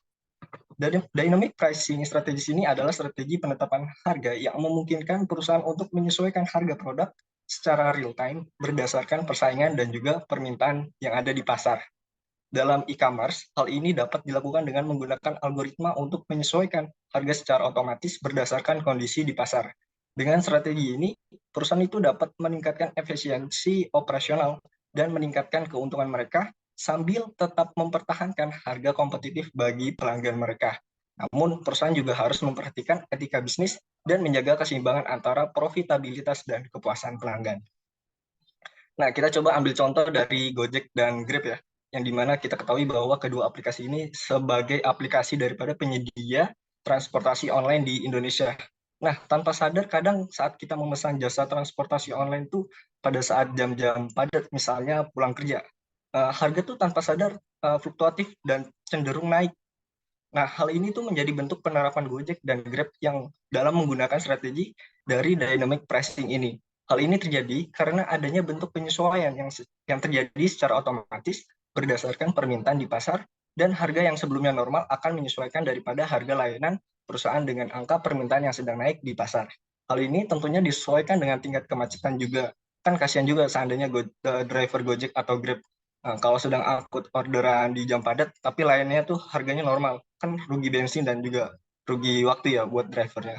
Oke, bisa di next. Oke, yang kedua ini internet price discrimination, di mana internet price discrimination ini adalah strategi penetapan harga yang di mana harga yang berbeda diberikan kepada konsumen yang berbeda untuk produk atau layanan yang sama, berdasarkan faktor seperti lokasi, informasi pribadi, dan riwayat browsing atau penjelajahan. Sebagai contoh, seorang konsumen yang mencari tiket pesawat ke suatu destinasi pada waktu yang sama, tapi dari lokasi yang berbeda mungkin akan diberikan harga yang berbeda pula. Hal ini bisa terjadi karena algoritma penentuan harga dapat memanfaatkan informasi geografis dan riwayat pelurusan konsumen untuk menyesuaikan harga sesuai dengan kemampuan pembayaran yang dianggap optimal bagi setiap konsumen. Contoh lain dari internet price discrimination ini adalah ketika sebuah toko online menawarkan harga yang berbeda untuk konsumen yang mengakses situs tersebut itu melalui perangkat berbeda seperti dari ponsel ataupun desktop. Ini bisa terjadi karena data browsing pada perangkat yang berbeda itu dapat menunjukkan tingkat kepentingan dan kemampuan pembayaran yang berbeda dari konsumen tersebut. Internet price discrimination ini juga dapat memberikan keuntungan bagi penjual karena mereka dapat mengoptimalkan keuntungan dengan menyesuaikan harga dengan kemampuan pembayaran masing-masing konsumen. Namun hal ini juga menimbulkan ketidakpuasan dari konsumen yang merasa bahwa mereka diberikan harga yang tidak adil. Oke, bisa di next. Oke, yang ketiga online auction, di mana online auction ini adalah suatu bentuk lelang yang dilakukan secara online melalui internet, di mana pembeli dapat menawar harga produk atau barang yang dijual oleh penjual, dan online auction ini memungkinkan penjual untuk menjual produknya kepada orang yang memberikan penawaran tertinggi dalam jangka waktu yang tertentu. Kita coba ambil contoh dari Ebit dan Blibli.com ya, yang mungkin udah nggak asing buat kalian. Di Ebit dan Blibli ini jadi sebuah platform online auction yang memungkinkan pengguna untuk melakukan penawaran pada berbagai produk, mulai dari barang bekas misalnya atau produk-produk baru dengan harga yang lebih murah dibandingkan daripada pasar tradisional.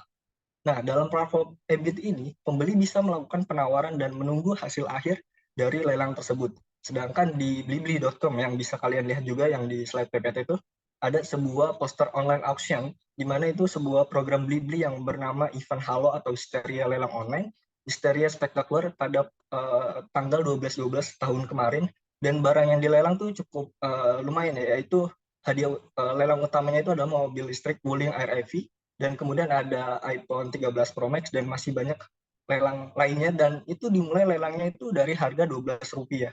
Tentunya hal ini jadi daya tarik tersendiri bagi Blibli dalam menjangkau interaksi yang konsumennya itu cukup luas. Nah, strategi online auction ini juga dapat menjadi ajang promosi yang efektif bagi perusahaan karena mampu menarik perhatian konsumen dengan penawaran harga yang menarik. Dengan menyelenggarakan online auction, perusahaan itu dapat menampilkan produk-produk yang diinginkan konsumen dengan harga yang lebih rendah dari harga pasaran. Hal ini dapat memancing minat konsumen untuk membeli produk tersebut, terutama jika produk tersebut memiliki stok yang masih banyak. Dalam mengadopsi strategi online auction sebagai ajang promosi, perusahaan juga dapat menghemat biaya promosi yang biasanya dikeluarkan untuk media iklan lainnya. Sebagai strategi ini juga memungkinkan perusahaan untuk menjangkau audiens yang lebih luas, terutama melalui platform online seperti situs lelang atau media sosial. Oke, bisa di next. Oke, yang keempat ini freemium pricing strategis, yang dimana ini adalah strategi penetapan harga yang menggabungkan model bisnis premium, free plus premium, dan dalam model bisnis ini layanan dasar atau basic itu diberikan secara gratis, sedangkan layanan premium atau produk premium itu dikenakan biaya. Nah, model ini digunakan untuk menarik pelanggan baru yang mungkin tidak mau membayar untuk layanan basicnya, tapi mungkin tertarik untuk membayar layanan tambahan atau premium. Nah, kita coba ambil salah satu contoh yang sekarang sedang kita gunakan platformnya, yaitu Zoom. Kira-kira bisa nggak sih kita gunakan Zoom untuk pertemuan kelas hari ini kalau cuma pakai Zoom yang free?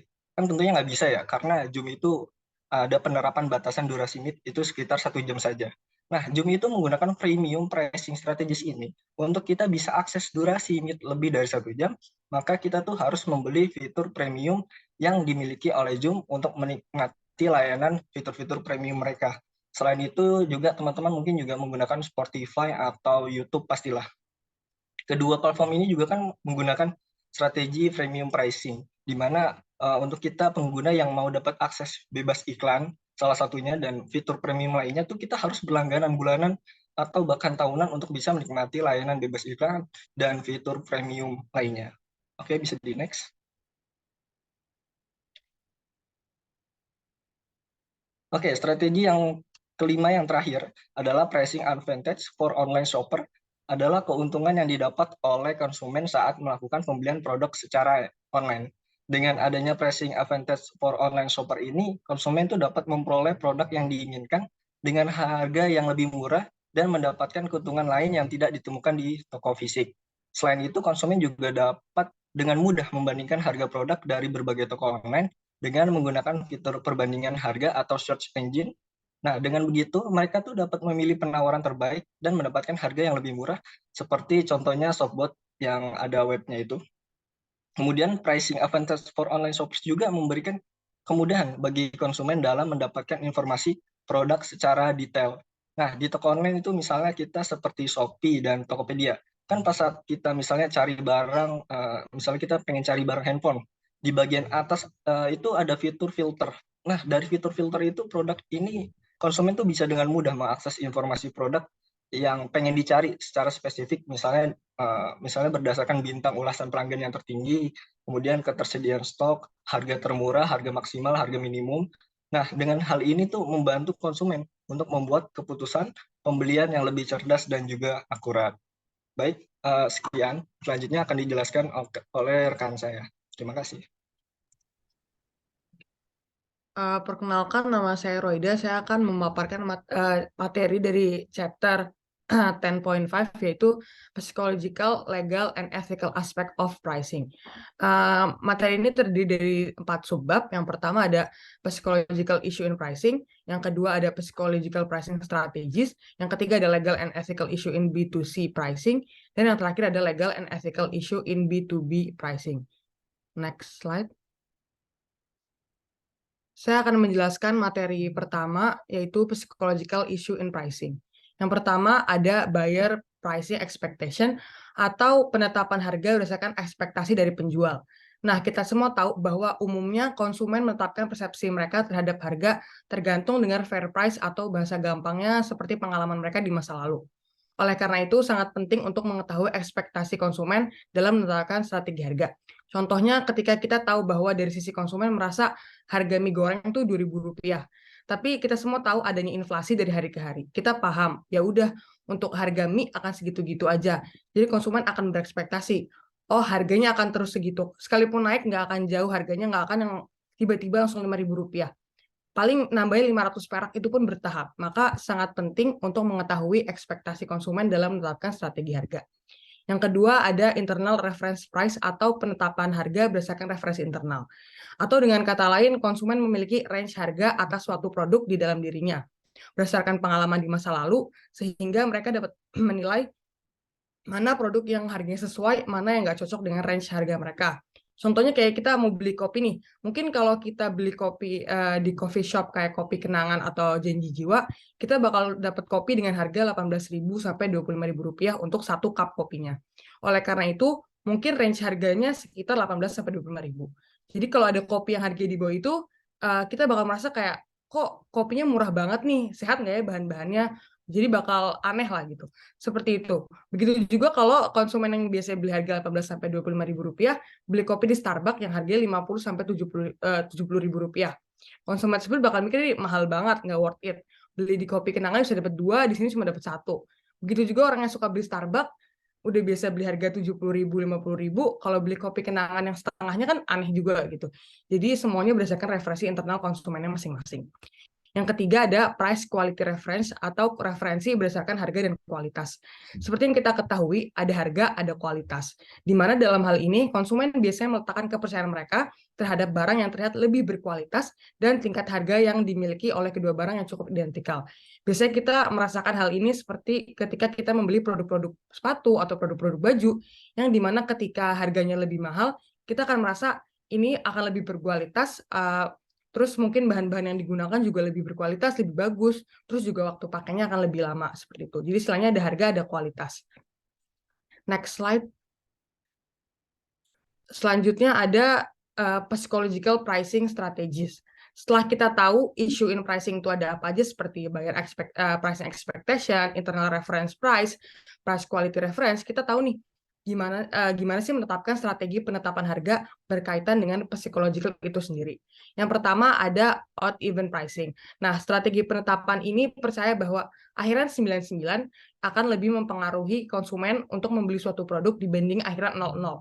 Umumnya kita dapat melihat ini dalam produk-produk baju atau produk-produk fashion yang biasanya di akhirannya ada 99, jadi terkesan harganya lebih murah. Contoh kita sering banget lihat di mall-mall kayak di Uniqlo atau di H&M, yang mungkin harga aslinya 200.000, karena mereka mengurangi 0,01, konsumen jadi berpikir, oh murah banget ya harganya di bawah 200.000, padahal itu cuma dikurangin 0,01 jadi 199.999, atau mungkin ada promo all under 100.000, padahal itu cuma dikurangin 0,1 perak dari 99.999 gitu. Jadi hanya dikurangin dikit tapi bisa jadi memikat konsumen. Oleh karena itu, akhiran 99 sangat mempengaruhi kondisi psikologi konsumen dalam menetapkan strategi pendapat harga. Yang kedua ada price lining, atau praktik menetapkan sejumlah harga spesifik yang berbeda, yang disebut titik harga atau price checkpoint untuk item dalam lini produk dari suatu perusahaan terkait. Contohnya dalam kehidupan sehari adalah kamera.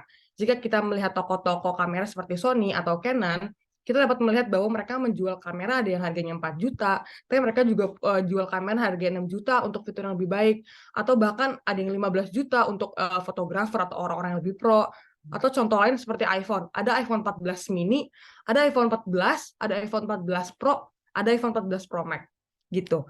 Jadi price lining ini diciptakan agar baik dari sisi konsumen atau sisi produsen mampu memilih produk yang sesuai dengan budget mereka, dan dari sisi produsennya juga mampu memaksimalkan profit mereka.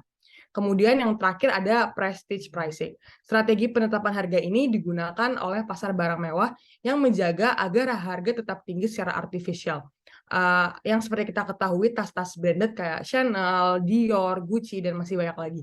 Jadi semakin tinggi tingkat barangnya, atau semakin limited, atau semakin mereka merasa membayar lebih mahal untuk produk tersebut, maka semakin prestige harga barangnya. Bahkan banyak kalangan buyer tertentu yang semakin mau membeli barang tersebut semakin mahal. Kayak contohnya tas Gucci yang kolaborasi sama artis-artis tertentu, kayak misalnya Harry Styles gitu. Membuat konsumen berpikir, wah, tas Gucci yang ini kolaborasi sama Harry Styles nih, gue harus punya nih berapapun harganya. Kayak gitu. Jadi, orang meskipun ya sebenarnya tasnya sama aja kayak tas Gucci pada umumnya, tapi karena limited dan mereka merasa rela bayar lebih mahal, jadi semakin prestige, semakin mahal harga barang yang dikenakan, maka semakin prestige barangnya di mata konsumen, di mana konsumen akan semakin mau untuk membayar lebih mahal. Selanjutnya akan dilanjutkan oleh teman saya, Fitri. Oke, sebelumnya perkenalkan, nama saya Fitri Alfiana. Di sini saya akan menjelaskan materi ketiga, yaitu tentang legal and ethical consideration issues in B2C pricing. Apa sih legal and ethical consideration issues in B2C pricing ini? Legal and ethical consideration issues in B2C pricing ini merupakan sistem perusahaan bebas didirikan atas ide yang diatur oleh sistem pasar itu sendiri. Jadi harga akan naik dan turun sesuai dengan permintaan. Jadinya tuh konsumen perusahaan dan individu akan membeli suatu barang tersebut apabila mereka mendapatkan keuntungan maksimal. Tapi faktanya saat ini tuh banyak perusahaan yang melakukan tindakan tidak bermoral dan serakah karena ada faktor tertentu. Yang pertama itu adanya tekanan persaingan yang tinggi. Jadi itu semakin tingginya tingkat persaingan di industri ini membuat beberapa perusahaan tuh membuat manipulasi harga untuk mencapai laba yang maksimal.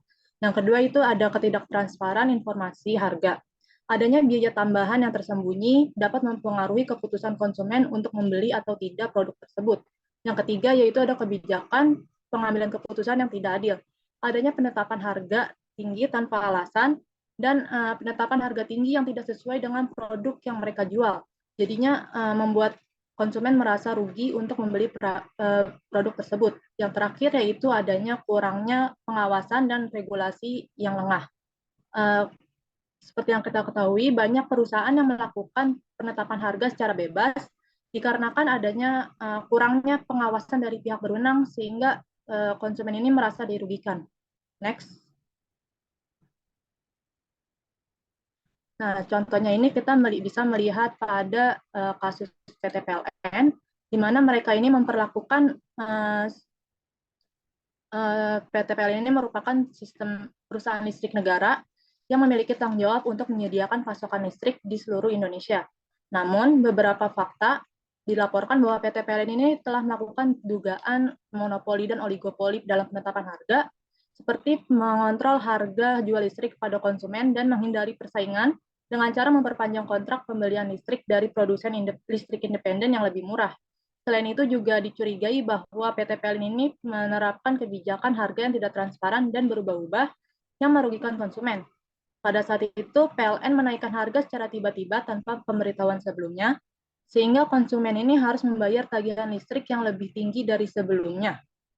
Hal ini menunjukkan bahwa PT PLN harus lebih mempertimbangkan tanggung jawab etis mereka terhadap konsumen dan harus memastikan bahwa kebijakan harga mereka itu adil, transparan, dan sesuai dengan prinsip persaingan yang sehat. Next. Dalam legal and ethical consideration issue in B2C pricing ini, ada yang namanya bait and switch. ada yang namanya deceptive pricing practice. Yang pertama itu ada bait and switch. Bait and switch ini merupakan strategi menjual produk dengan harga yang murah tapi kualitas tuh rendah. Jadi strategi agar konsumen tuh lebih baik beli harga yang kualitasnya bagus tapi harganya tinggi daripada harganya rendah tapi kualitas tuh rendah banget. Contohnya itu kita bisa melihat pada kasus PS Store ini. Siapa sih yang nggak tahu PS Store? PS Store itu kan merupakan toko yang menjual berbagai macam barang elektronik, dan mulai dari merek, jenis, dan tipe produk. Tapi andalan dari produk ini kan iPhone ya. Terus mereka tuh juga jual yang namanya tuh barang baru dan barang second. Nah, kalau untuk barang second ini juga dijual dengan harga sangat murah di bawah standar pasaran, sehingga memikat menarik perhatian konsumen. Tapi mereka juga menjual barang produk ini dengan harga yang murah, jadi membuat konsumen berpikir lebih baik beli yang baru daripada yang second. Tapi pada kasus PS Store ini kita juga melihat bahwa barang produk yang mereka jual ini juga bukan barang yang bagus, masih ada kesalahan-kesalahan pada produk itu, misal fitur yang kurang, mudah rusak, atau bahkan nomor email yang tidak terdaftar. Terus kemudian ada loss leader pricing atau kebijakan strategi dengan menetapkan harga di bawah harga pasar untuk menarik minat. Nah, kalau loss leader pricing ini nih terjadi pada saat event tertentu, misalnya kayak perayaan Lebaran Hari Raya, terus Natal, Tahun Baru, terus Thanksgiving, back to school, dan lain-lain. Jadi itu harga tuh bakalan jatuh banget pada saat keadaan tertentu. Misalnya kalau kita lihat sekarang itu kayak hampers Lebaran. Nah, hampers Lebaran ini kan produknya tuh banyak yang menjual hampers produk itu kan dalam bentuk paketan. Nah, mereka tuh menjualnya tuh dengan harga yang lebih murah dan ada diskon tertentu. Jadi harapannya tuh harapan dari para pelaku bisnis ini, para konsumen dapat melihat produk lain dari toko tersebut. Jadi nggak cuma hanya ngelihat dari yang diskon paketan itu, tapi juga ngelihat produk lainnya. Dan membuat anggapan kepada konsumen bahwa produk paketan ini lebih murah dibandingkan membeli produk satuan. Next. Yang kedua yaitu ada misleading merchandising atau penataan dengan gaya yang menyesatkan. Penataan dagangan yang menyesatkan merujuk pada praktik menggunakan taktik-taktik iklan yang menyesatkan atau menipu untuk menarik pelanggan untuk membeli produk atau layanan yang tidak memenuhi harapan mereka atau tidak sesuai dengan iklan ini. Ini tuh bisa termasuk kayak iklan yang menipu, terus klaim manfaat dan fitur-fitur yang dipunya tuh besar-besaran, terus sama label produk yang ambigu. Jadi tuh misalnya tuh kita dapat melihat pada contoh kasusnya The Body Shop. The Body Shop merupakan perusahaan yang bergerak dalam bisnis kecantikan dan body care, di mana menjual produk kosmetik dan make up. Produk perusahaan ini sendiri terinspirasi menggunakan bahan-bahan alami sehingga dapat ramah terhadap tubuh kita. Tapi pada tahun 2014, The Body Shop ini sempat menggegerkan dunia maya karena mereka membuat kampanye iklan yang berisikan bahwa mereka tuh menekankan untuk menyembunyikan ketidaksempurnaan kita dan hanya menampilkan sisi terbaik kita, tapi harus sesuai dengan standar kecantikan. Hal ini mendapat berbagai macam tanggapan dan kecaman dari berbagai pihak dikarenakan tidak sesuai dengan konsep dari The Body Shop sendiri dengan konsep The Body Shop yaitu no retouch. Next. Yang keempat yaitu ada legal and ethical consideration issue in B2B pricing. Yang pertama itu ada illegal B2B price discrimination atau diskriminasi harga B2B ilegal. Nah, jadi illegal B2B price discrimination ini terjadi ketika sebuah perusahaan menjual produk atau layanan yang sama dengan harga yang berbeda kepada pelanggan B2B yang berbeda tanpa alasan yang jelas. Jadi itu diskriminasi harga B2B ini juga bisa terjadi pada saat perusahaan memberikan harga yang lebih rendah atau diskon besar pada pelanggan yang besar memiliki kekuatan tawar-menawar yang lebih besar. Dan pada saat memberikan harga yang lebih tinggi pada pelanggan yang kecil dan memiliki kekuatan tawar-menawar yang kecil. Tapi ada pengecualian nih untuk berlakunya illegal B2B price discrimination ini oleh Robinson-Patman. Yang pertama yaitu adanya produk yang dijual oleh pengecer kepada pengecer, terus ada diskon pada B2B tergantung pada jumlah pesanan. Yang ketiga yaitu adanya perbedaan fisik seperti fitur dan manfaat lain-lainnya. Next. Sebelumnya. Nah, contohnya itu kita bisa melihat pada kasus kartel beras yang terjadi pada tahun 2019. Jadi itu pada 2019 kartel beras Indonesia sempat dicurigai oleh KPPU melakukan kartel secara besar-besaran. Kartel sendiri merupakan bentuk perjanjian antara pesaing bisnis untuk membatasi persaingan di antara mereka, sehingga mereka dapat mempertahankan harga tinggi dan meningkatkan keuntungan mereka. Dalam kasus ini, pengusaha beras diduga melakukan kartel dengan menaikkan harga beras secara bersama-sama. Dalam kasus ini juga, pengusaha beras juga diduga melakukan praktek ilegal B2B pricing, di mana mereka sama-sama menaikkan harga beras, di mana harga beras diatur berdasarkan kesepakatan antara beberapa pengusaha, bukan berdasarkan kekuatan pasar. Diskriminasi harga semacam ini merugikan konsumen dan melanggar aturan persaingan yang sehat. Namun, kasus kartel ini belum jelas keputusannya apakah para pengusaha melakukan kartel atau tidak. Next. Yang kedua yaitu ada price fixing. Price fixing merupakan kolaborasi atau kerjasama dua perusahaan atau lebih dalam penetapan harga yang biasanya tuh harganya itu naik lebih tinggi, relatif tinggi. Praktik ini biasanya dilakukan untuk meningkatkan keuntungan mereka dengan menghilangkan pesaing dan memaksakan konsumen untuk membayar harga yang lebih tinggi. Pada price fixing ini dibagi menjadi dua jenis, yaitu secara horizontal dan vertikal. Secara horizontal itu terjadi pada saat pesaing membuat produk yang sama dengan secara bersama-sama untuk menentukan harga yang mereka kenakan. Contohnya kita dapat melihat pada kasus provider XL dan Indosat. Pada tahun 2016, Komisi Pengawasan Persaingan Usaha atau KPPU mencium adanya tindakan price fixing yang dilakukan oleh dua provider asal Indonesia ini. Awalnya tuh KPPU tuh cuma ngeduga dia ngelakuin kartel, tapi nggak taunya di XL dan Indosat ini ngelakuin yang namanya price fixing ini dengan cara menetapkan harga tarif telepon lintas operator.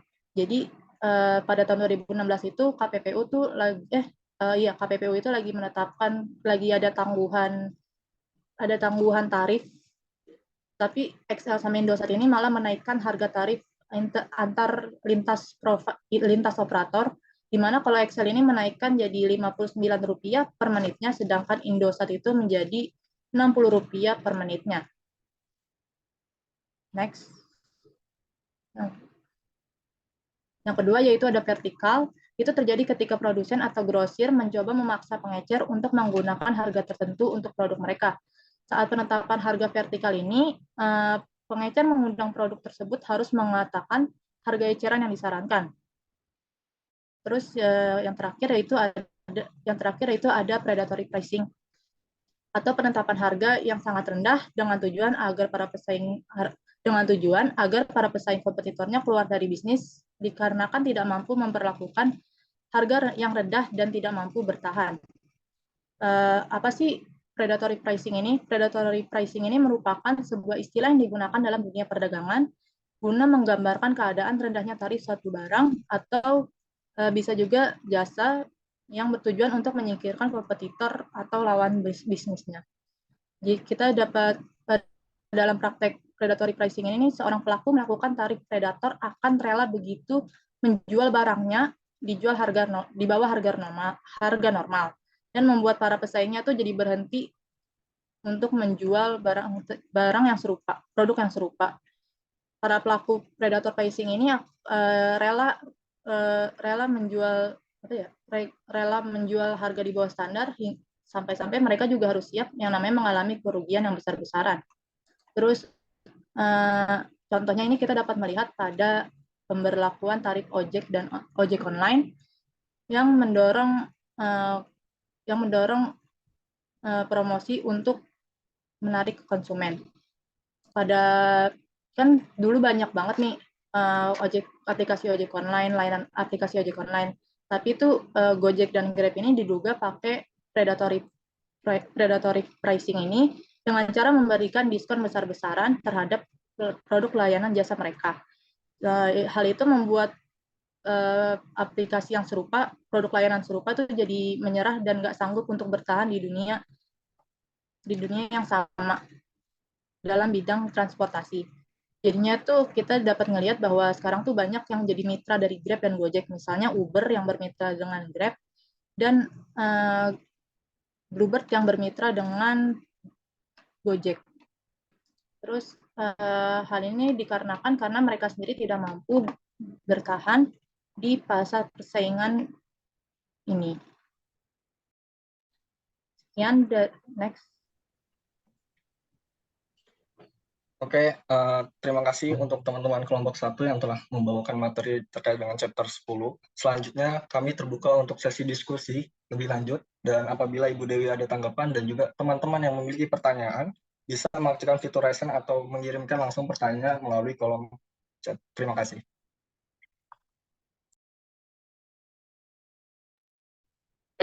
Oke, terima kasih untuk kelompok 1. Silahkan sambil yang mau bertanya bisa raise hand. Jadi untuk sambil nunggu yang lain ini ya, yang mau bertanya untuk raise hand ya. Jadi teman-teman untuk hari ini sudah tahu bahwa kita belajar yang pricing ya. Nah, ternyata setelah kita belajar dan tadi dijelaskan oleh kelompok 1 ya, kelompok 1 yang luar biasa detail dan juga banyak contoh-contoh yang saya dengarkan tadi di kelompok ini. Saya senang sekali ya, karena biasanya materi pricing itu hanya banyak yang menjelaskan definisi, tapi tadi banyak sekali dari sampai sampai presenter terakhir pun tadi juga mencontohkan real di Indonesia seperti apa di dalam strategi pricing tersebut. Nah, yang perlu digarisbawahi berarti teman-teman di sini sudah paham bahwa ketika pemasaran itu melakukan analisa pricing ya terkait dengan P yang price itu, ternyata pemasar itu tidak hanya selesai dengan menyebutkan price dari price yang ada di tag produk tersebut itu berapa. Karena apa? Karena banyak sekali kasus entah itu di mahasiswa magang ataupun mahasiswa yang di proyek PJBL kelas saya, itu masih ada beberapa, walaupun nggak banyak ya, yang salah kaprah ketika analisa P yang price.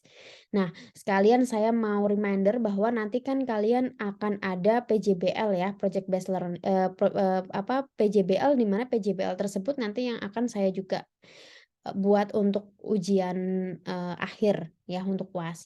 Nah, di dalamnya itu kalian selain analisa STP yang sudah kita pelajari sebelumnya terkait dengan segmentasi, apa sih segmentasi, targeting, dan juga positioning tentunya, teman-teman juga diharapkan bisa analisa terkait dengan 4P.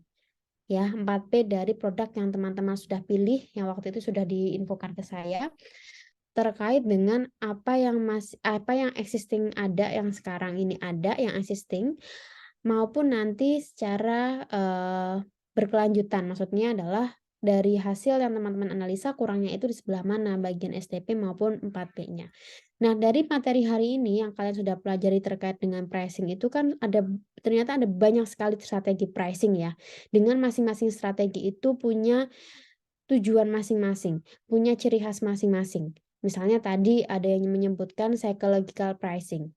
Siapa sih yang biasanya pakai psychological pricing? Itu kan berarti teman-teman sudah bisa membayangkan. Oh, jadi tahu ternyata kenapa di dalam mall gitu ya, yang biasanya offline store itu ada price yang mana dia cuman tadi bedanya 0,1 rupiah gitu ya, bahkan ya, yang mana itu bisa mengurangi dari bisa merubah angka paling depannya yang tadinya 200 tadi dijelaskan sama teman kalian jadi cuman 1,999 sekian. Nah, itu adalah ternyata punya tujuan ya, dan itu ada nama teorinya yaitu psychological pricing. Dan juga tadi ada teman-teman lainnya yang misalnya tadi juga ada menjelaskan tentang predatory pricing. Ternyata kalian juga sekarang tahu bahwa ketika ada kondisi di mana tiba-tiba produk itu muncul dengan tiba-tiba harganya itu dibanting ya, ibaratnya dia dia kasih info bahwa itu bukan harga dia sebenarnya, dia biasanya kasih info bahwa dia diskon gitu ya, tapi diskonnya kebangetan gitu, dan akhirnya bisa membuat teman-teman kompetitor lainnya itu jadi kalah saing. Nah, itu ada namanya ternyata predatory pricing. Walaupun apa ya, di Indonesia sendiri tuh predatory pricing itu biasanya banyak dilakukan oleh para startup. Karena memang startup itu kan dia punya beberapa sumber dana yang memang cara untuk mereka membuat market mereka biar mau beli ke mereka, biar mau menjadi konsumen mereka itu dengan predatory pricing itu menjadi sesuatu yang sudah tidak asing ya.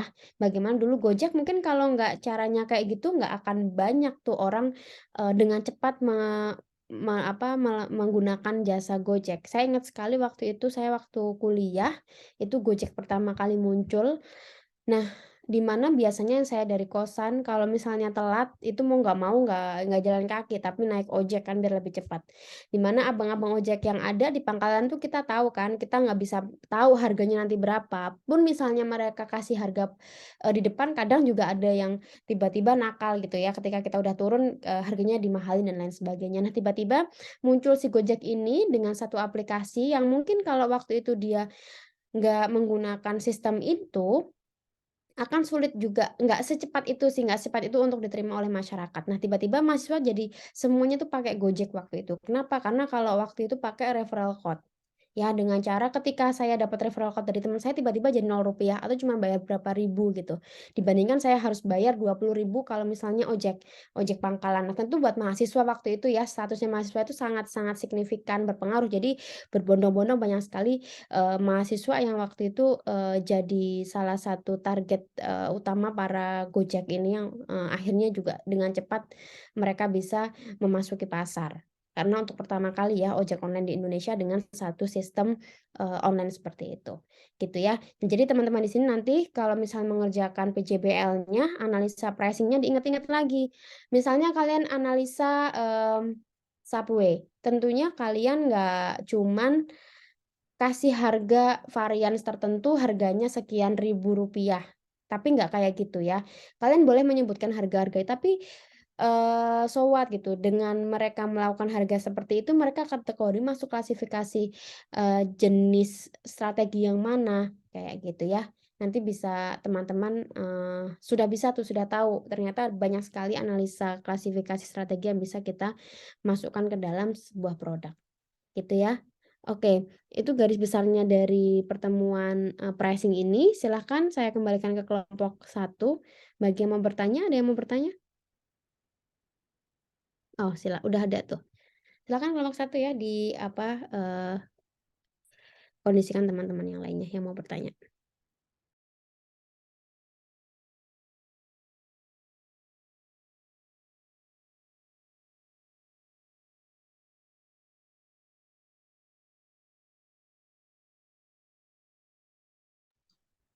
Boleh buat email yang udah raise hand. Baik, terima kasih atas kesempatannya. Izin bertanya kepada kelompok 1. Bagaimana sih cara menentukan suatu biaya itu relevan atau tidak? Lalu, apakah biaya relevan memiliki pengaruh dalam pengambilan keputusan manajemen perusahaan? Terima kasih. Oke, makasih Mel. Next, Badar, mungkin.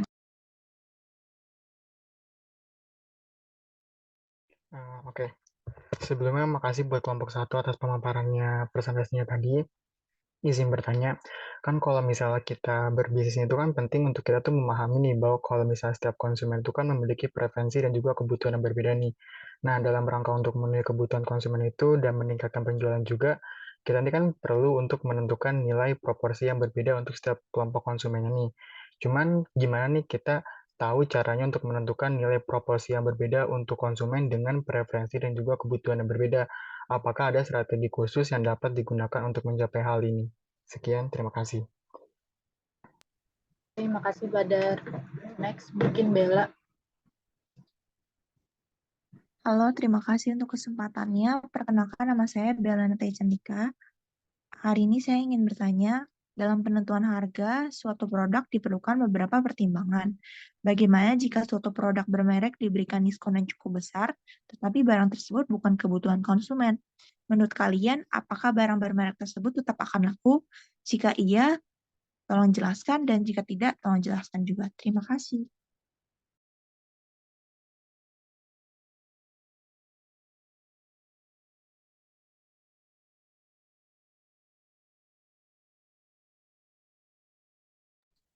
Oke, terima kasih Bella. Ibu Devi, kita izin untuk diskusi sebentar ya Ibu untuk jawabannya. Oke.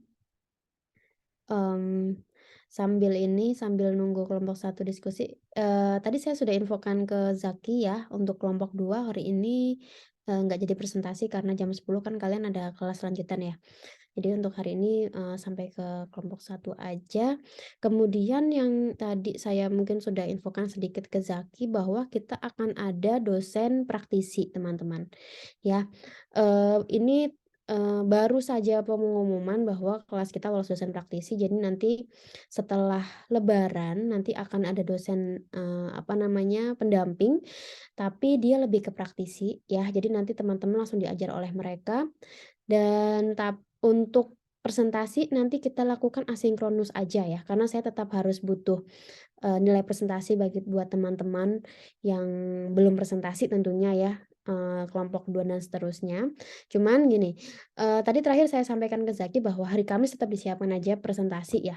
Cuman sambil saya nunggu konfirmasi dari dosen praktisinya, karena yang info barusan baru dari Dikti ya, belum dari praktisinya, apakah beliau berkenan masuk setelah Lebaran dan masuk ke materi apa aja gitu. Karena kalau memang sebenarnya beliau itu berkenan 4 sesi sesuai dengan yang saya ajukan beberapa bulan yang lalu, itu harusnya mulai minggu depan, mulai pertemuan 10 itu sudah diampu sama beliau. Cuman karena dari diktinya agak ada keterlambatan, jadi nanti saya perlu konfirmasi ke praktisinya. Jadi sejauh ini silakan tetap disiapkan hari Kamis nanti ada presentasi ataupun tidak ada presentasi tetap disiapkan. Gitu ya Zaki ya. Tapi tadi si Dikti sudah konfirmasi sih kalau kelas kita itu dapat dosen praktisi. Gitu. Oke, silakan sudah bisa dijawab teman-teman kelompok 1? Oke, bisa Bu. Oke, enggak. Ya, silakan enggak.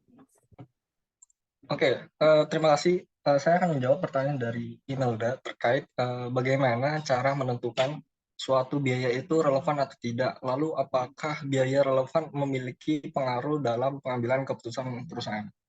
Mungkin untuk maksud dari menentukan relevan atau tidak itu mungkin menilai apakah biaya itu dianggap relevan atau tidak. Nah, poinnya adalah kita harus memahami dulu nih, pertama-tama kita perlu memahami daripada konteks dan juga tujuan dari analisis biaya tersebut. Poinnya adalah biaya dapat dianggap relevan jika memiliki pengaruh langsung terhadap keputusan yang akan diambil. Nah, misalnya dalam konteks bisnis itu pengambilan relevannya itu biasa terkait dengan keputusan investasi, pengembangan bisnis, pengendalian biaya, dan penentuan harga jual. Saya coba kasih contoh, misalnya produsen adonan mie ayam misalnya. Jika produsen adonan mie ayam nih pengen memperluas lini produknya, penyebaran produk penjualannya, dia tuh misalnya dari awalnya Jakarta Barat. Nah, tiba-tiba karena angka pendapatan bersih bulan-bulanan sebelumnya itu meningkat, dia nih pengen memperluas sampai ke area Jakarta Selatan. Nah, otomatis produsen ini tuh butuh tenaga mesin tambahan buat memproduksi adonan mie ayam itu lebih banyak, sehingga dia tuh memutuskan untuk melakukan pembelian terkait dengan mesin adonan. Nah, dalam proses produsen ini membeli mesin adonan, nah ini tuh kita anggap sebagai biaya relevan, karena berkaitan dengan proses daripada produsen ini memperluas jangkauan produknya, penjualan produknya. Nah, selanjutnya untuk biaya yang tidak relevan, yang dianggap tidak relevan itu seperti iklan dan misalnya sewa toko, karena itu tidak berkaitan langsung dengan keputusan produsen dalam melakukan ekspansi bisnisnya. Nah, biaya yang relevan itu memiliki pengaruh yang besar dalam pengambilan keputusan manajemen perusahaan, karena pengambilan keputusan bisnis itu baik bergantung itu pada kemampuan manajemen untuk mempertimbangkan dan menganalisis biaya yang relevan dalam situasi yang terkait. Nah, dengan memahami biaya yang relevan, manajemen itu dapat membuat keputusan yang lebih tepat dan juga mengoptimalkan penggunaan sumber daya perusahaan secara efektif. Seperti itu, Imelda. Apakah sudah menjawab? Sangat terjawab. Terima Oke, kasih terima Ibu kasih. atas penjelasannya. Sama-sama.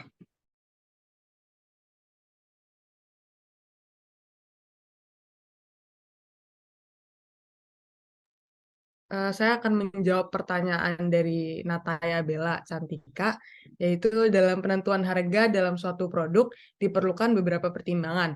Bagaimana jika produk bermerek diberikan diskon yang cukup besar, tetapi barang tersebut bukan kebutuhan konsumen? Menurutmu apa barang bermerek tersebut tetap akan laku? Jelaskan jika iya dan jika tidak, jelaskan juga alasannya. Dalam penentuan harga suatu produk, ada beberapa faktor yang perlu dipertimbangkan seperti biaya produksi, permintaan pasar, persaingan, dan nilai merek. Diskon yang diberikan pada produk bermerek yang tidak menjadi kebutuhan konsumen bisa saja membuat produk tersebut laku, tergantung pada seberapa besar diskon tersebut dan bagaimana citra merek tersebut di pasar. Pemberian diskon yang cukup besar pada produk bermerek mungkin dapat menarik minat konsumen, tergantung mereka yang menyukai merek tersebut atau yang ingin membeli produk tersebut sebagai hadiah atau koleksi. Namun jika produk tersebut bukan merupakan kebutuhan pokok konsumen, maka kemungkinan besar permintaan untuk produk tersebut akan terbatas. Selain itu, jika merek tersebut memiliki citra yang kuat atau yang telah dikenal di pasar sebagai merek yang berkualitas dan dihargai tinggi, maka produk tersebut mungkin akan tetap laku meskipun diskon besar diberikan. Namun jika merek tersebut memiliki citra yang buruk atau produknya tidak memiliki reputasi yang baik di pasar, maka kemungkinan besar diskon besar tidak akan menarik minat konsumen untuk membeli produk tersebut. Jadi kesimpulannya, pemberian diskon pada produk bermerek yang tidak menjadi kebutuhan konsumen bisa saja membuat produk tersebut tetap laku, tergantung pada seberapa besar diskon tersebut, bagaimana citra merek itu di pasar, dan bagaimana tingkat kebutuhan atau keinginan konsumen untuk memiliki produk tersebut. Sekian jawaban dari saya. Menjawab nggak, Bella? Iya, menjawab sekali. Makasih, Ruwai. Oke, makasih. Baik, yang Oke. terakhir. Ada lagi ya? Masih ada lagi ya? Iya, Ibu, ada Oke. pertanyaan dari Badar.